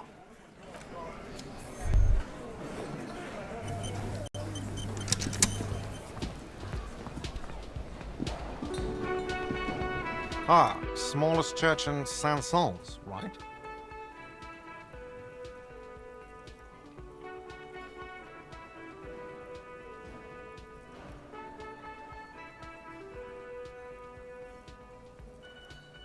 It was all right. Subdued. I might start letting people up there again. Now, what can I do for you?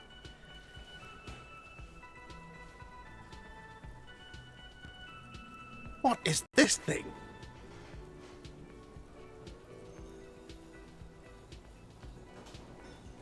What, the interior decorating kind? You know, I'm sorry. This is actually a nice bird. A competent piece of taxidermy. I can fix it to the plaque and have a new bird in the establishment, I guess? So, I don't know. Thank you. I'm gonna... People just don't know how to accept gifts, especially taxidermy. He likes it. He likes the bird. It solves his broken bird problem. This was mostly about the fucking cardio.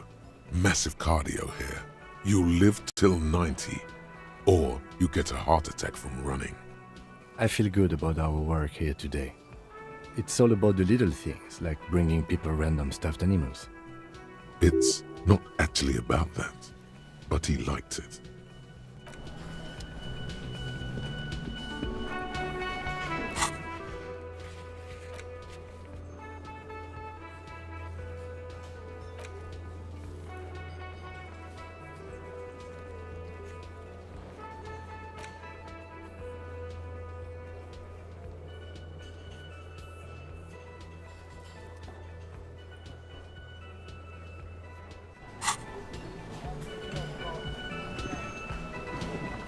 Hey, was there...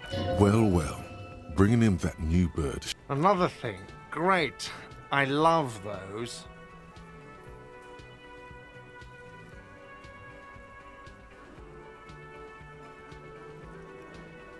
Oh, okay. Well, I did hear you make noise back there, so good for you. It takes a lot of willpower not to ask. Obviously, he's been wanting to know what's behind the door. Okay, what is back there? Ha! I knew it. I've always wondered where those machines by the door came from. And they told me there was some kind of pinball thing here I knew it. Were there any back there? In working order, I mean.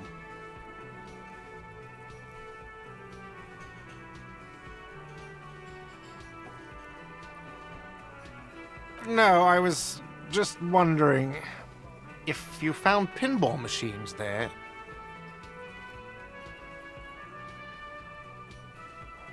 Those machines are whirling property, but if it makes you feel any better, I'm not planning to sell them. It wouldn't hurt to get a little life in here, other than the hellish karaoke machine.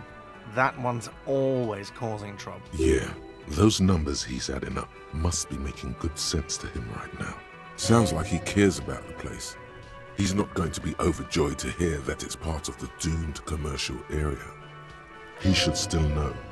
You have to be forewarned about these things. What?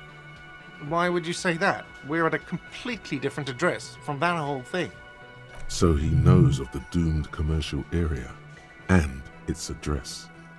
He's thought about this.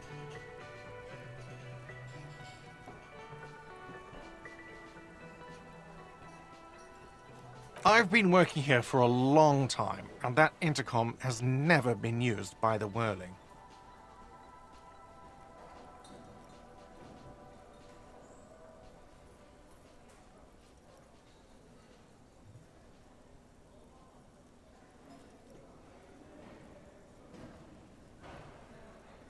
Does this look like part of a doomed commercial area? This pre-revolutionary tilework? These high ceilings? The nice rooms? Well, most of the rooms. For 14 years, man. That's how long I've worked here. I've kept this place up through hail and through sleet. Fuck me, if some doom ghost... You've done a fine job too. Though he's spoken of the place dismissively before, the hostel is actually very important to him.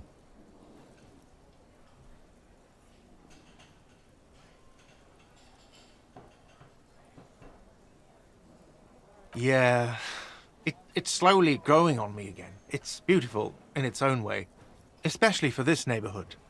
I've been trying to keep it that way, even if it is part of the damn doomed commercial area. Yes, your police skills have delivered. I'm sure you'll get a commendation, maybe even a promotion. Some real estate management company, they never come around here, just collect money from afar. Honestly, I think some money laundering might be involved. Well, it sure as hell wasn't the real estate company. It was you? You look surprised. What? It's a great name, I know. Cafeteria managers come up with great names too. Hail, Holy Queen, by the Ateniers. Hail, Holy Queen of the Sea. You're whirling in rags, you're vast and you're sad. Good pick.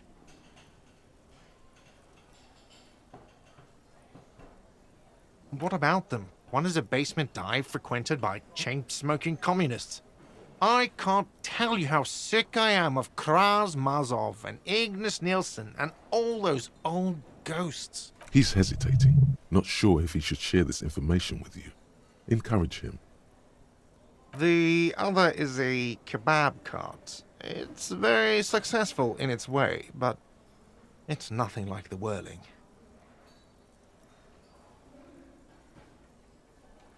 Luck has got nothing to do with it. I need to think about where I'm going to place those pinballs. I have a feeling they're going to help. Against the doom, it's implied. So, if you didn't have anything else to tell me about my establishment, can we, wrap it up? Why? No, fuck it. I don't want to know. I don't want to know why these degenerates do what they do. I thought we had one good guest in the building. What's that supposed to mean? Fuck you, buddy. She's not my taste. Good thing she pays for her stuff on time. I'll forward her the bill and be done with it. Wow. She really isn't his taste. Her spell hasn't spread here. Now, was there anything else? I have like 4,000 coasters to stack. And then I need to wash dishes because it turns out I have to do that too now. What wall?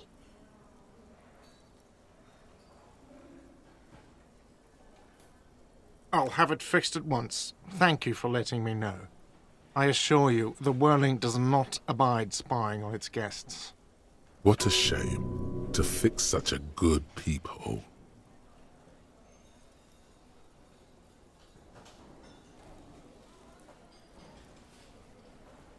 Thank you. I'll patch it up personally. Was there something else about the establishment? I hope not.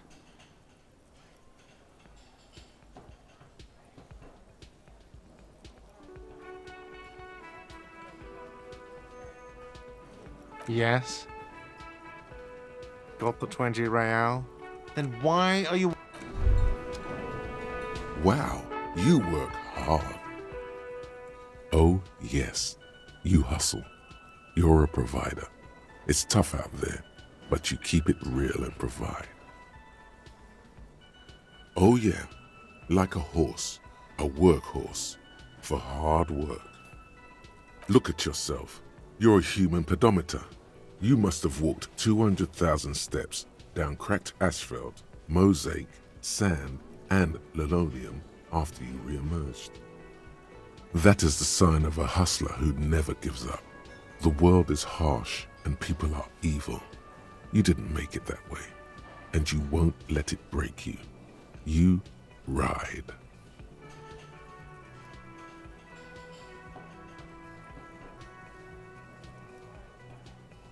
A little. You make money. You got gills, baby.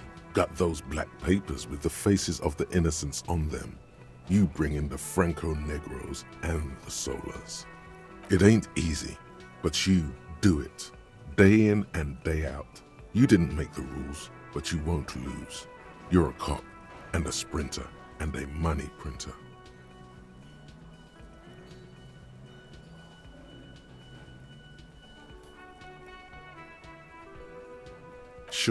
Sure. And has it been easy? Is life easy? Have you not gone into cardiac arrest? Are you not about to have an anxiety attack or shoot yourself in the mouth? But you still hustle 24/7, ride or die. Now, ask yourself, are you rich?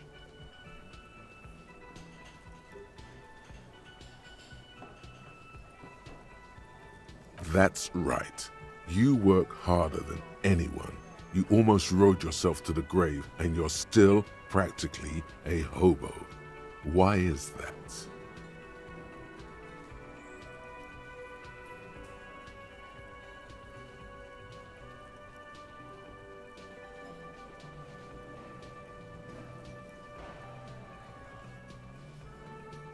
Because of the taxes. G-Man's got his jam-covered sticky fingers in your pocket, stealing from you every time you buy, sell, walk, talk, fart, so much as sneeze. Aren't taxes almost non-existent in the Gossamer state that is Revachol?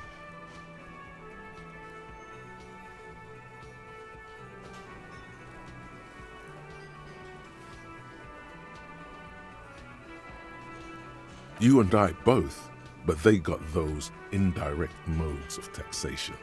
Sales tax, excise duty, extraction tax. This tax that doesn't even have a name. Plus, there's the stuff people in other countries pay for that makes them ask for more money from you here. The Gossamer state's a myth. In total, the coalition government is taking 98% of all your money.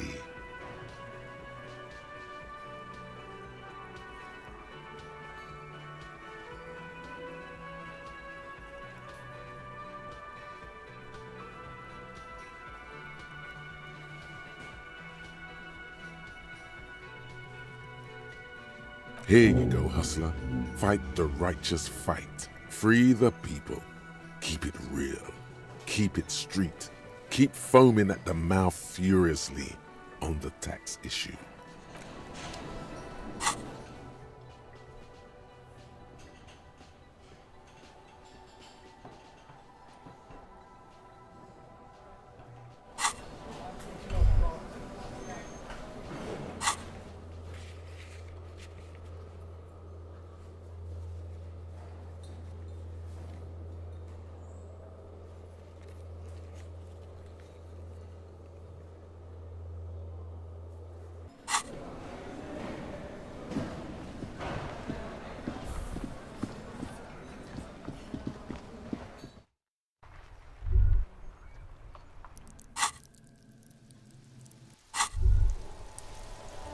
You think you have a pretty hot suspect right now, don't you?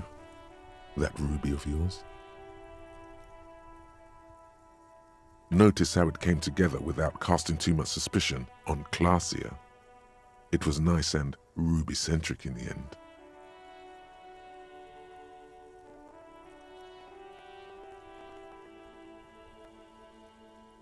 Anything strike you a bit off about this mishmash?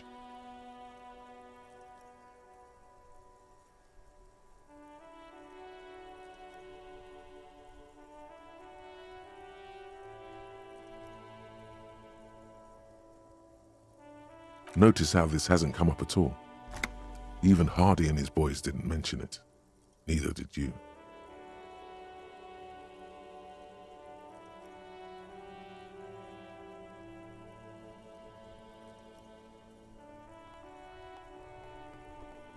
No, they didn't.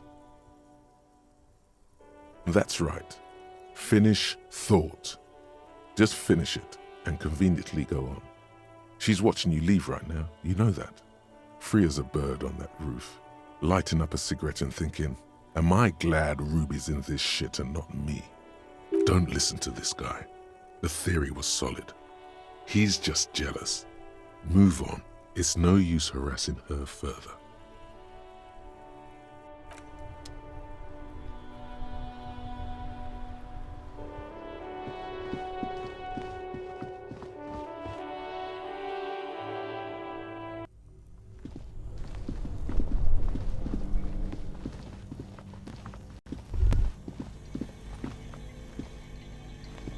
The bear's eyes are still glowing red. It's guarding over the freezing corpse hidden inside its belly.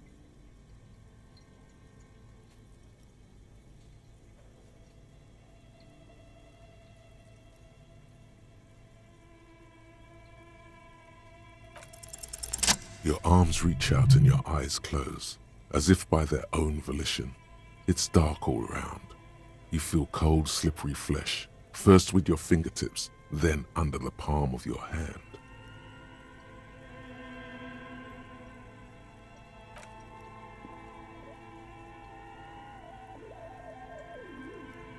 His face, his cheeks, his nose, his fat, swollen lips. Like a spider, your hand crawls over his features. Everything is silent.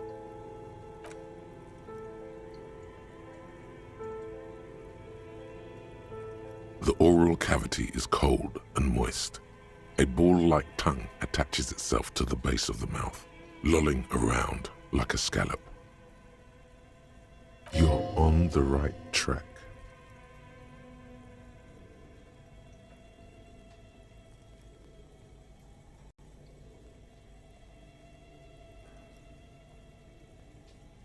A vision of black and dark red death, pried open by your naked hands and studded with teeth. Looks like he's laughing. Death fumes rising from the throat, and there, in the back of his mouth, above the bell of the uvula, right in the soft palate. You see a hole, barely visible to the human eye. It is swollen shut, almost vanished. No larger than 0.4 centimeters in radius, the edges appear darkened. An abrasion collar. This is what we're after. Abrasion collar.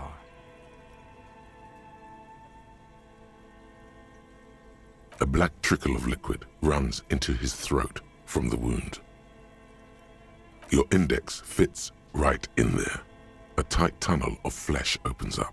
Tissue damage. Wide enough for 2 fingers. As you push both in, you reach through his mouth, right into his brainstem.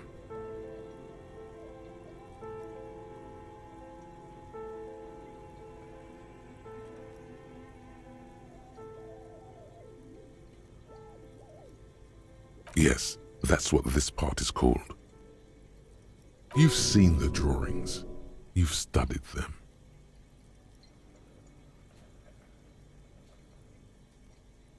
The basal ganglia feels clumpy. The bullet has torn apart his reptilian complex. This man will never sleep again, never wake. The funk soul brother at the back of his head has gone dark forever. Your fingers slide into the remains of his limbic system. There is no resistance. It's gelatinous. The slug-like structures are damaged too. The tearing extends deep into both hemispheres.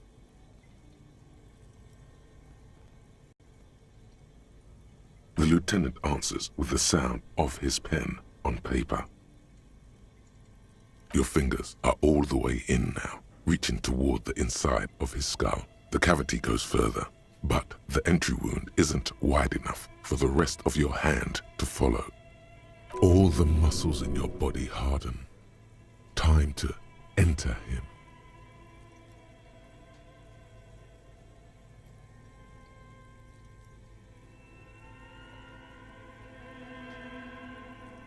Your fingers reach toward his skull. His cerebral cortex feels like jelly. Cold jelly. Strange fluid streams down your wrist as you push deeper until you feel it on the tip of your finger. Sharp, serrated material. The edges cut right into your skin. This must be the bullet. The pain is barely noticeable under the adrenaline rush.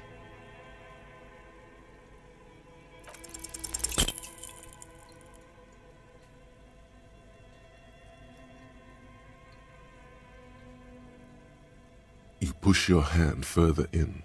The bullet keeps rolling between your fingers as you beckon it to come out. Out comes his small folding knife. The lieutenant moves its blade across the man's skull, searching for the exit wound. Withdraw your hand 4 centimeters, please. With a crack, he punches the knife in the skull. Then, one more time, and one more, until the bone comes loose, like eggshell. Inside, you feel the jello move from his poking. The bullet is still under your finger. Can you push it out? A fractured piece of lead, like a flower, blossoms from the man's head, followed by your finger. A bullet. A non-calibre. Rifled. You may remove your hand from the victim's head now, officer. Well done. Here is your prize.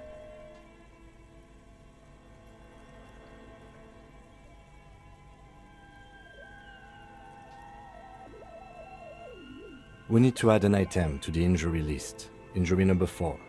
Oval entry wound with an abrasion color. Soft palate, back of mouth. High velocity. Temporary cavity in brain tissue. Small exit wound on the occiput. How does that sound?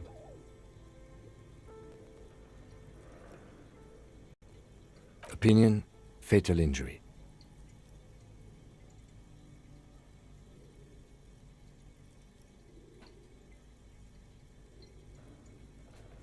And one last thing. We should amend injury number 3, ligament mark. Treatment. It's obvious the Hardy boys tampered with it. I had my doubts. There were no signs of a struggle on his hands. No claw marks on his neck. But still. His brow furrows while his eyes glaze over. The lieutenant looks regretful for not figuring this out before.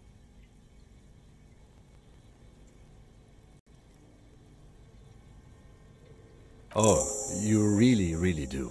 I am glad to hear you say that. Your room in the Whirling in Rags should come with a bathroom. Be sure to make use of it in the evening. Yes, we should take a closer look at it. I am certain it has more to tell us. This little thing could reveal much about the weapon that shot it. We bag the corpse and carry him to the holding pen of my kinema. I can transport him to processing myself, but I will be gone for the rest of the day. Work on the case. Tend to personal matters. Try not to do anything too dangerous. An officer needs backup in a neighborhood like this. I'll leave that choice to you. And one more thing. Great work, detective.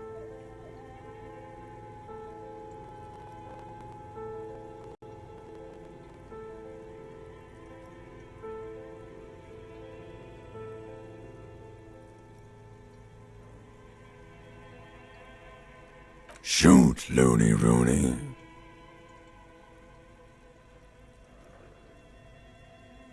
Love did me in, Provocopo. It was love all along. Come come back later, Corporal.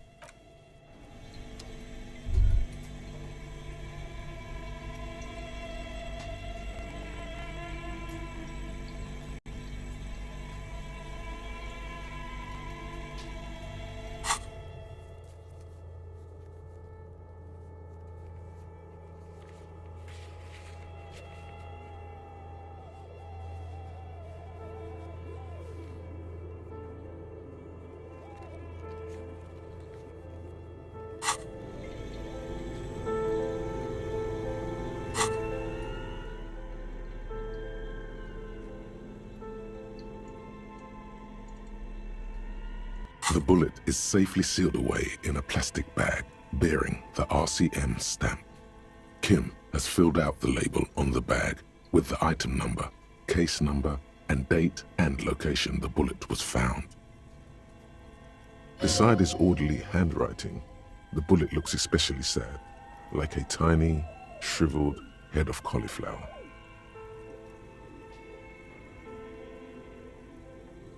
What?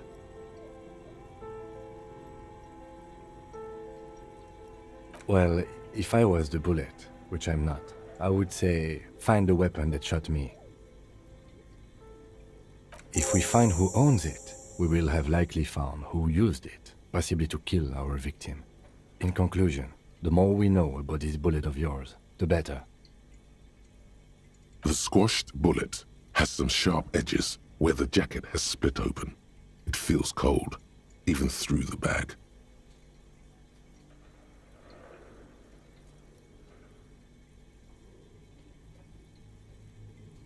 The jacket of the bullet is made of a yellowish metal. It has blossomed out to reveal a dark grey core. The base of the bullet is close to 5 millimeters in diameter.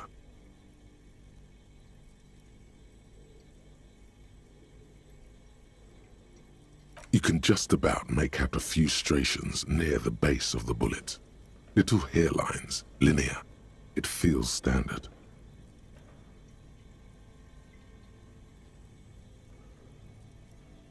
It's quite destroyed.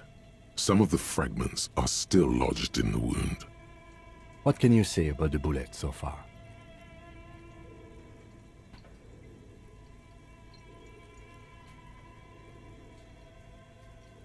A jacketed bullet. Okay. It would have been shot from a military-grade breech-loading rifle, not from a muzzleloader like those typically found on the streets of Martinez. We were right. This came from a serious weapon. Even the RCM uses ordinary unjacketed conical bullets. This is strange. Very strange. I like this, officer. Strange means unique. Unique means incriminating. We need to find the gun that shot it. Something tells you that won't be anytime soon. This'll have to be one of those epic tasks that's open for a while. A rifle, Revolutionary period. Your bullet looks to be an old 4.46 millimeter from the surplus left over from the turn of the century. Probably an antique or a retrofitted antique. The 4.46 caliber was widely used with the Belmargrave rifle, a Revacholian manufacturer. The BM dominated the battlefields of the Insulindian theater of the anti-centennial revolution 50 years ago.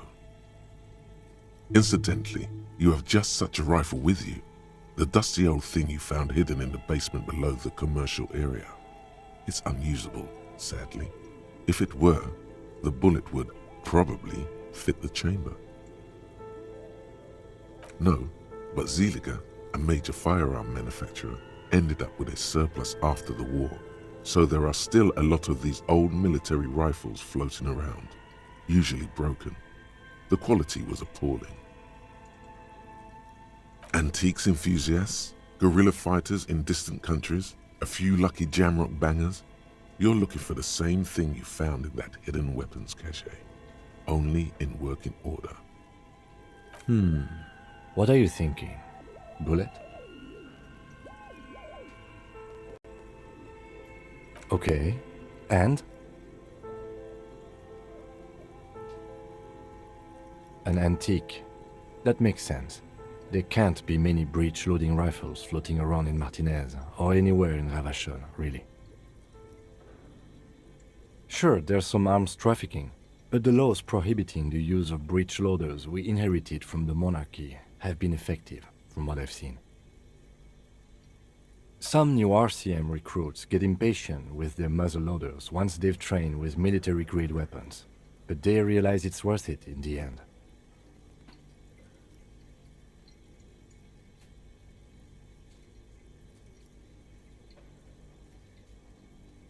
Imagine if everyone, cops, citizens, had access to firearms that could shoot multiple rounds without pausing to reload. After the first shot, the second, third, and so on come much easier. But back to the investigation.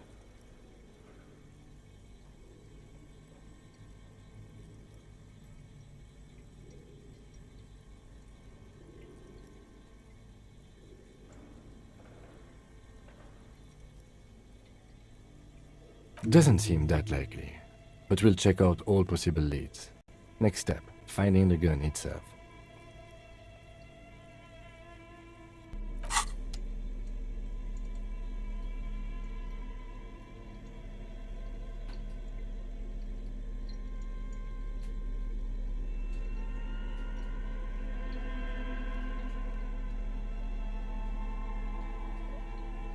The bullet is still safely... Okay. And? What's your best guess? An antique. That makes sense. I have to hand it to the monarchs. Some new RCM recruits get impatient with their muzzle loaders once they've trained with military-grade weapons, but they realize it's worth it in the end. Imagine if everyone, cops, citizens, had access to firearms that could shoot multiple rounds without pausing to reload. After the first shot, the second, third, and so on come much easier. But back to the investigation.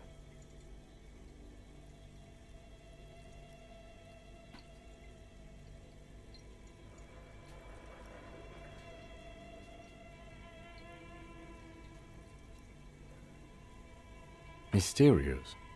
Okay. Either way, we'll know when we find the...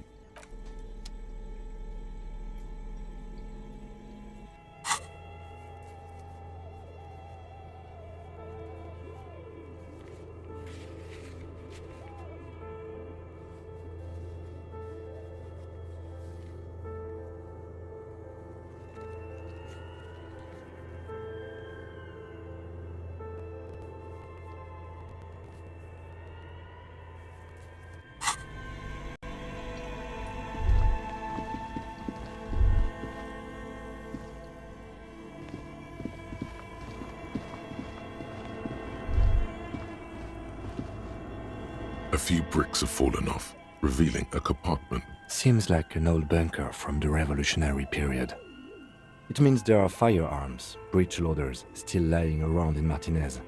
This would have been good in our case against Ruby for Titus. Too late for that now, but still, might be useful down the road.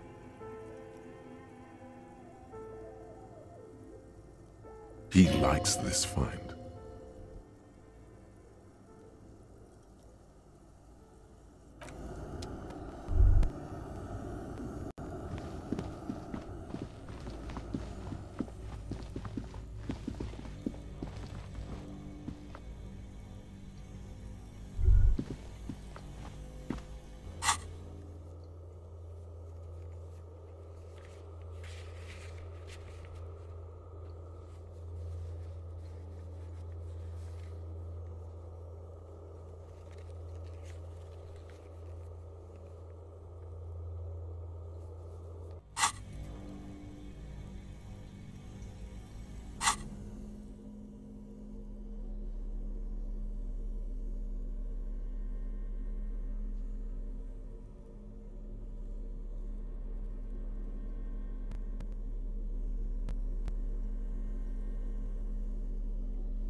You take the legal documents out of the envelope. A 12 to 40 month construction period, and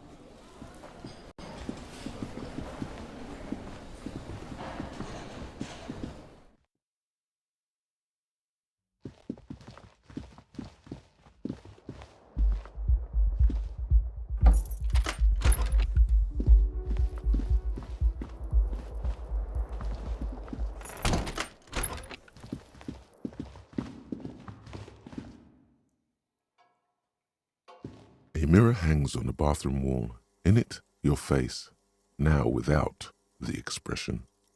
It's just hairy.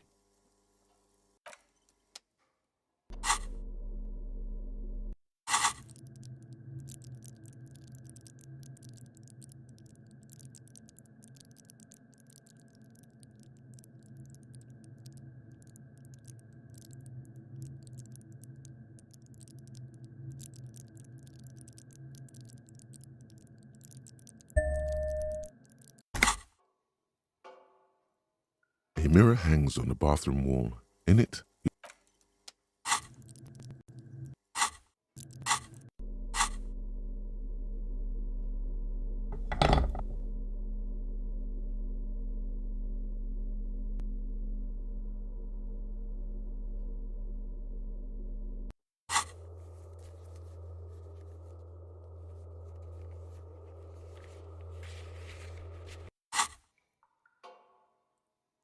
a mirror hangs on the bathroom wall.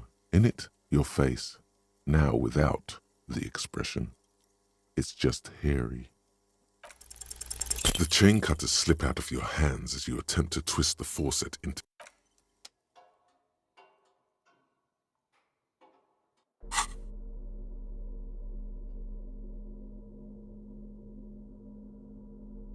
You take the legal documents out of the envelope.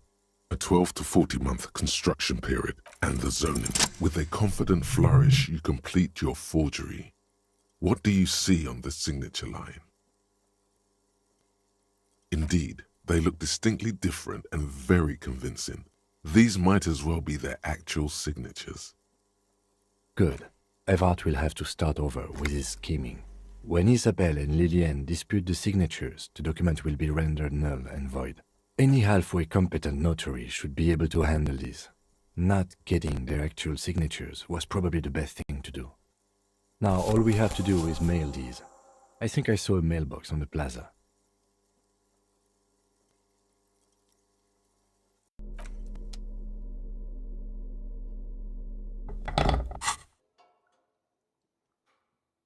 A mirror hangs on the bathroom wall. In it, your face, now without.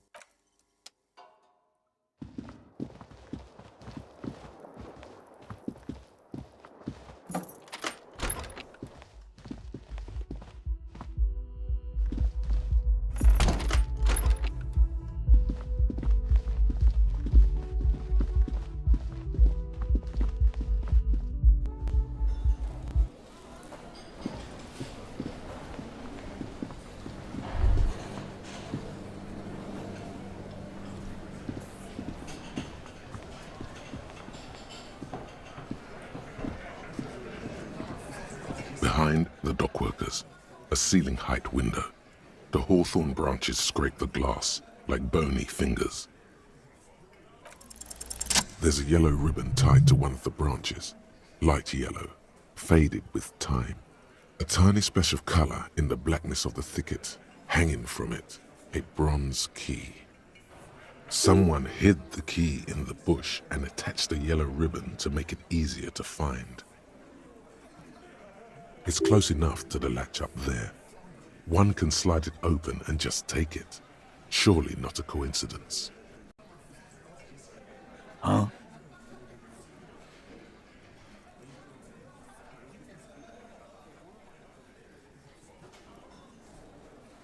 I don't know about that. I'm comfortable here. Sorry, fucko. Looks like you're gonna have to go bush diving. Good fucking luck with that. I'm gonna enjoy the sight of you in the bushes out there. With a loud thud, the old man stands up, pushes the window open, grabs the key from the hawthorn branch and slides it across the table to you. The key is brass. Workshop spare is etched into its bow. The old man closes the window and sits back down in silence. Come on, man. We were just having some fun. Where's the harm in... I'm tired of listening to your shit.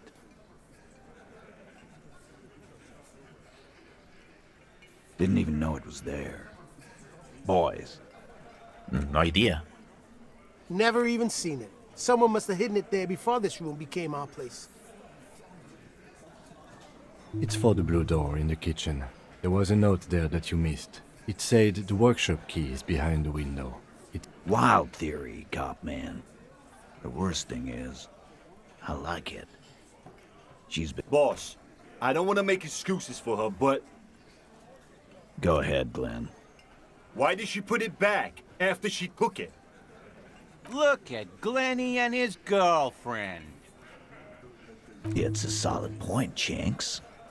There's a lot of things off about pinning this on Ruby. Be careful when you find her, cop. Be fair. Give her a chance to defend herself. It's said without aggression, in good trust. Don't thank me. I don't give two shits about your key.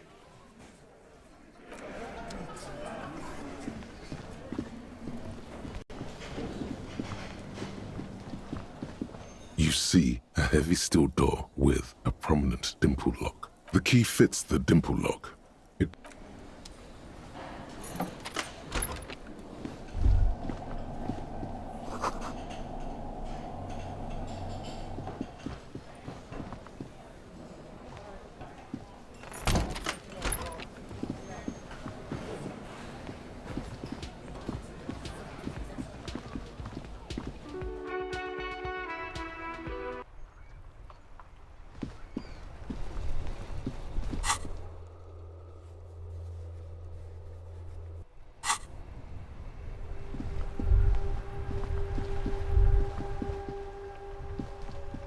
The dented yellow mailbox greets you with its graffito and bullet holes in the front. Yes, for sending mail.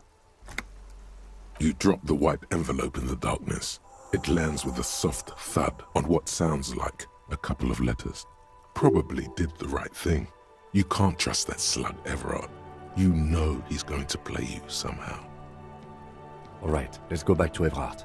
If we don't mention anything to him, he won't know before it's too late.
Mr. Dubois, a pleasure as always.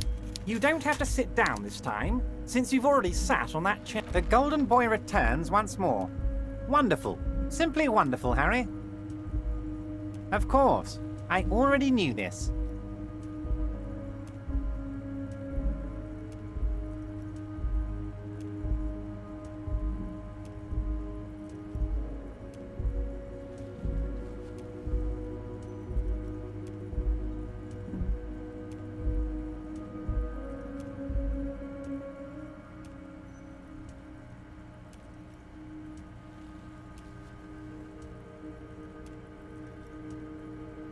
My friend, the mailman, confirms the letter is on its way. You've done a great thing today. You've given the children of Martinez a future and proven to be a true man of the left. I can finally trust you now. You're in my inner circle. You too, Mr. Kitsuragi. We can talk about anything. The strike, the murder, your lost gun, nothing is off the table. See, forging that signature really paid off. Well done, sire. By guile and deceit, you're in. You don't know his full plan. Perhaps he expected trickery. Perhaps the signatures weren't important. The point is, do not think you're ahead of him.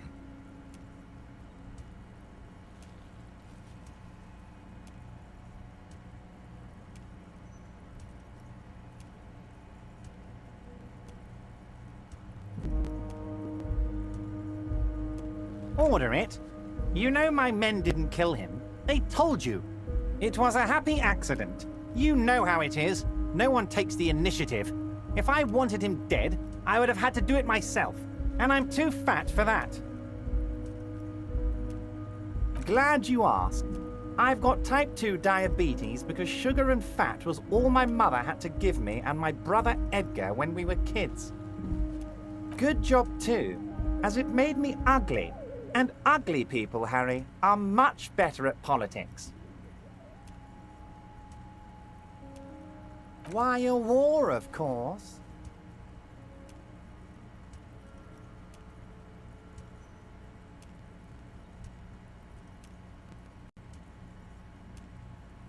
And what do you have to gain from a war? Victory, Mr. Kitsuragi. I have victory to gain.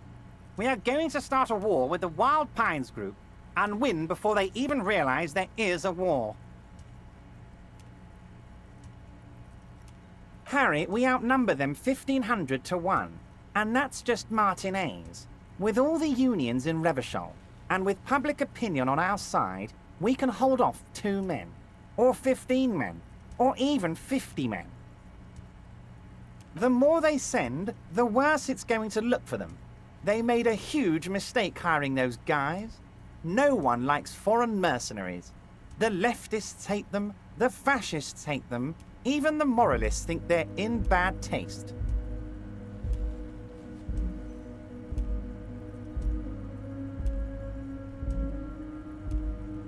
Harry, there is no strike, only war. Class war. Or, in business terms, a dawn raid. Or wait. Is that when you still pay them something? Because we won't do that. We're not going to give nothing.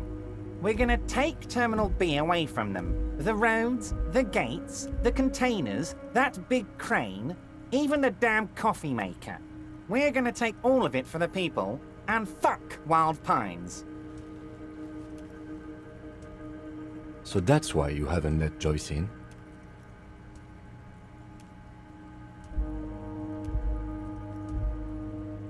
Yes. It's also why I let that midget Gaumont go. He's too nice. I can't put him through this. Plus, he knows how to get in here. That woman can't tell her tits from her arsehole. She has no chance.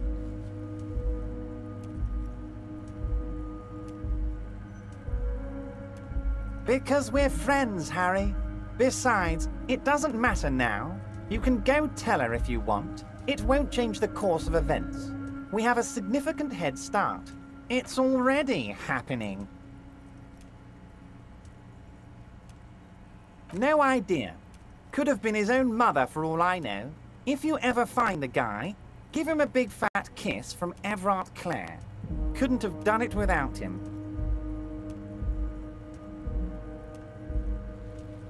The guy, huh? I don't. I told you it could have been his own mother. I'm pretty sure it wasn't anyone from the Union. Maybe it was the mob. Or maybe he killed himself because he was a closet socialist. Truth is, I simply don't know.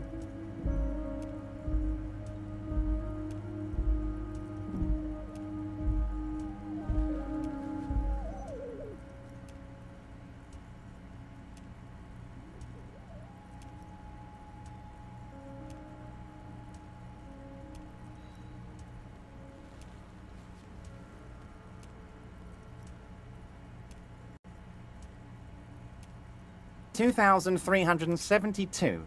Plus yours truly, of course. 2,373 is a sizable contingent for a labor organization in Revachol.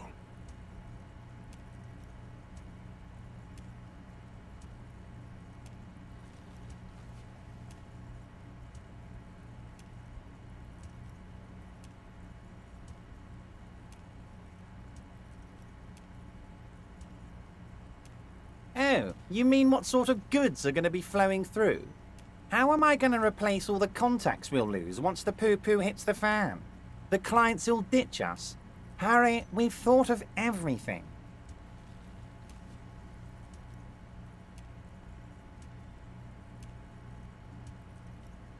Clients would take a well-known multinational conglomerate over a local mobster any day.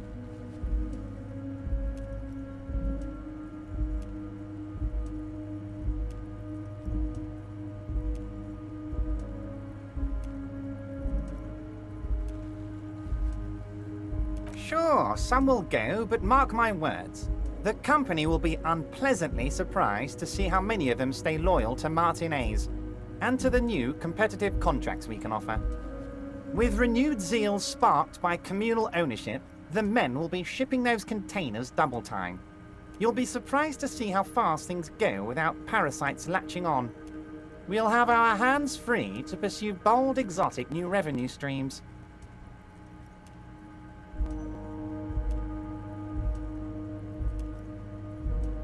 That's drugs.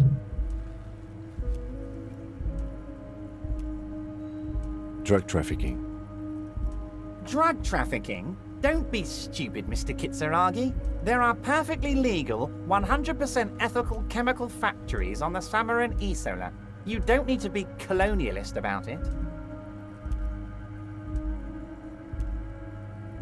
All they do is produce components to keep the pharmaceutical industry running. That's people's health we're talking about. Old grannies, little babes, people with disabilities.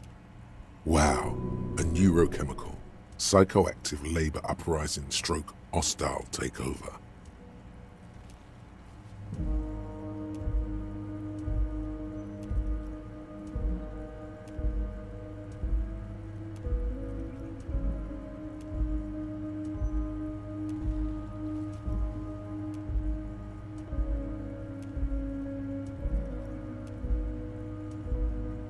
The company thinks transporting these chemicals in bulk looks bad, has bad optics, may be illegal in some countries.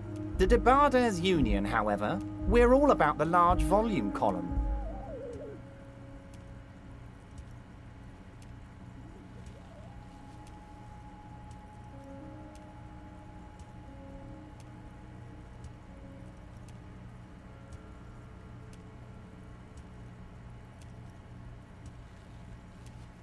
We're gonna transport the living daylights out of those materials, Harry. So your sick kid can get his benefit, and your wacky uncle doesn't have to come off risperazole.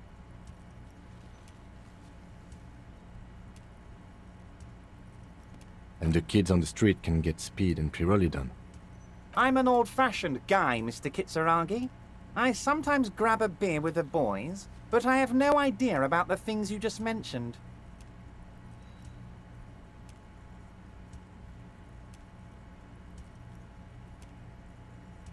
But if I were to supply ingredients for some sort of rainbow party, I would make sure the Union took a fantastic share, and I'd keep that stuff far away from Martinez.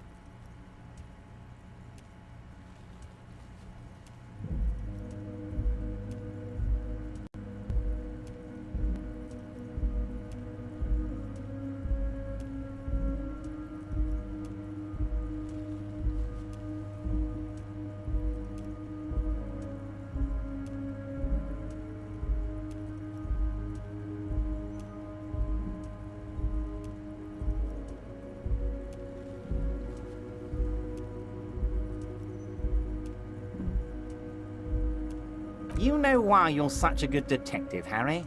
You don't get sidetracked. You care about the people you're supposed to protect, not some systems that may or may not be unethical.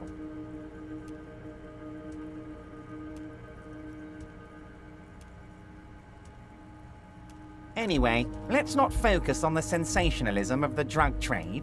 This hypothetical drug trade is all anyone ever seems to be interested in.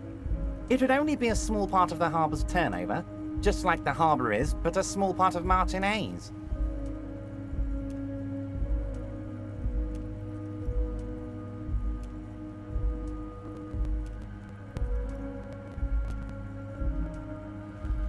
Let's look at the big picture.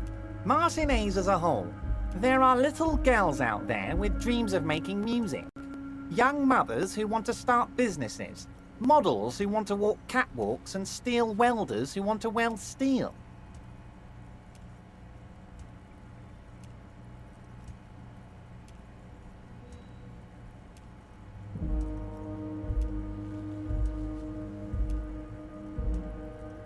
I'm gonna unite them all into one economic body. We're gonna incorporate this place to Kingdom Come. Everyone's gonna be in on the wealth, and everyone's gonna pull their weight.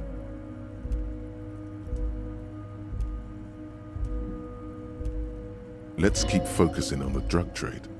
He was almost admitting to it.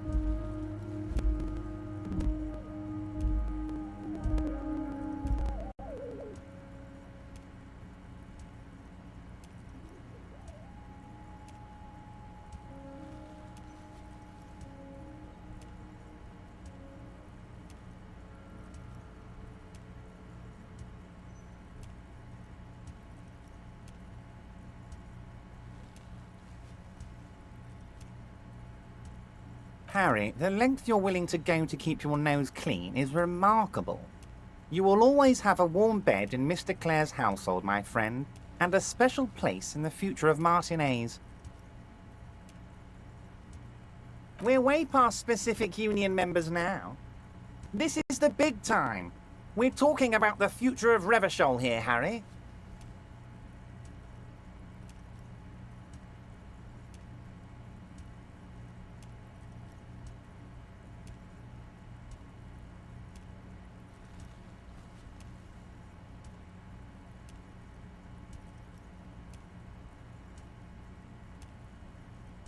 You can bother Leonard with that.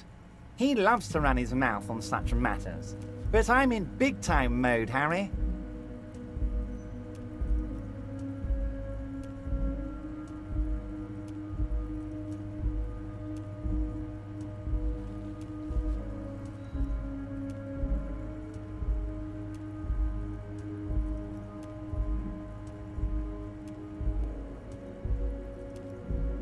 Harry, I've got to be honest with you.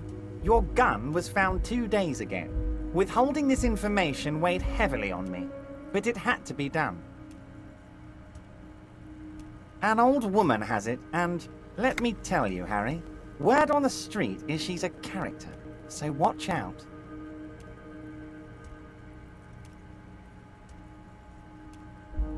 This must be the woman who bought the gun from Roy.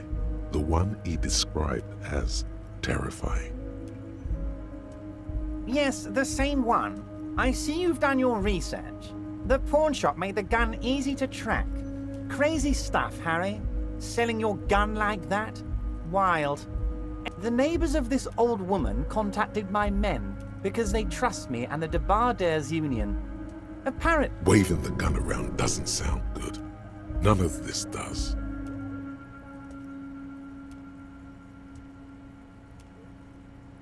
Unfortunately, I don't know anymore.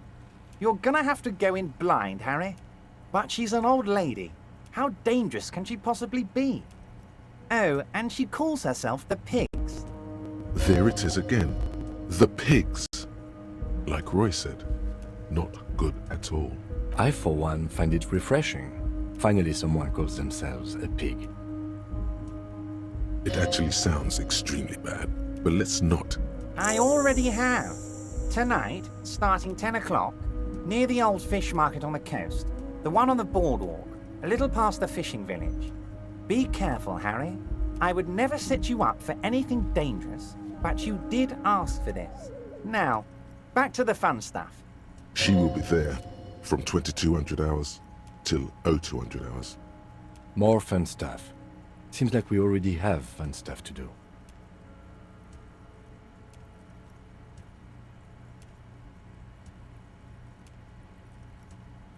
worry.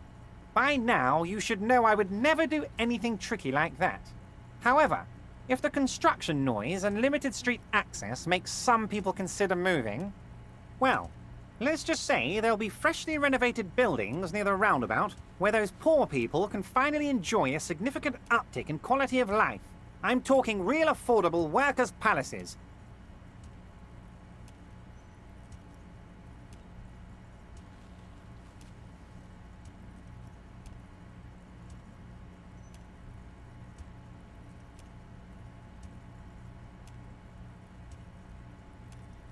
So the village is doomed.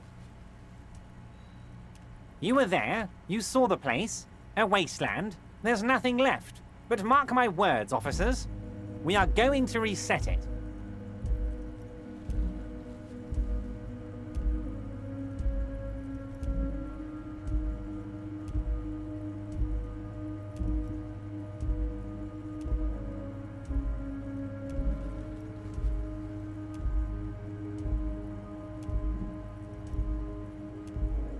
Reset. I have big plans for Martinez, and they do not include humans living in those pig sheds on the coast. That land will be used for municipal buildings and commerce.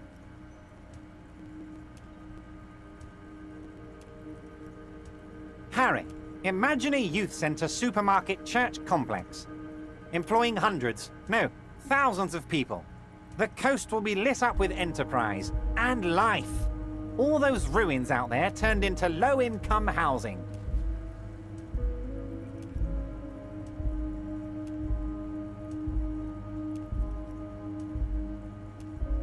Harry, enough is enough. We're taking this district back. The war was 50 years ago, for God's sake. It's time to move on.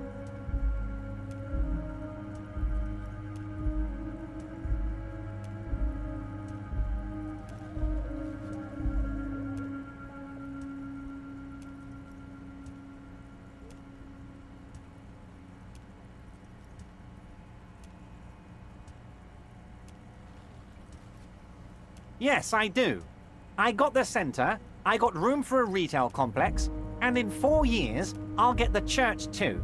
The wheels are already turning, Harry. The wheels of progress.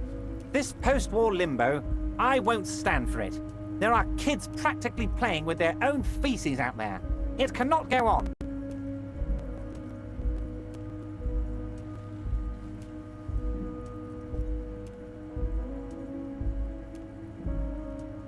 There is true indignation in his voice when he speaks about the state of things, and even a touch of pain. The pain is true. He's seen kids do worse than that. I'm not a symbolist, Harry. I'm a realist. My statue will be Martinez rebuilt. 5-story building complexes, workers on welfare, and landowners in Azon hating me. That will be my statue. And yours. We're doing this together.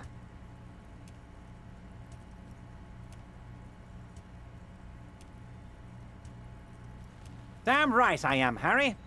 I'm gonna make the working man as rich as she is one day. That's my job. Just like yours is to keep the peace. A true flash of anger in him as he thinks of her. Great, Harry, great. I think we have truly built a bridge between Martinez and Jamrock today. We have united the RCM and the Debarders Union.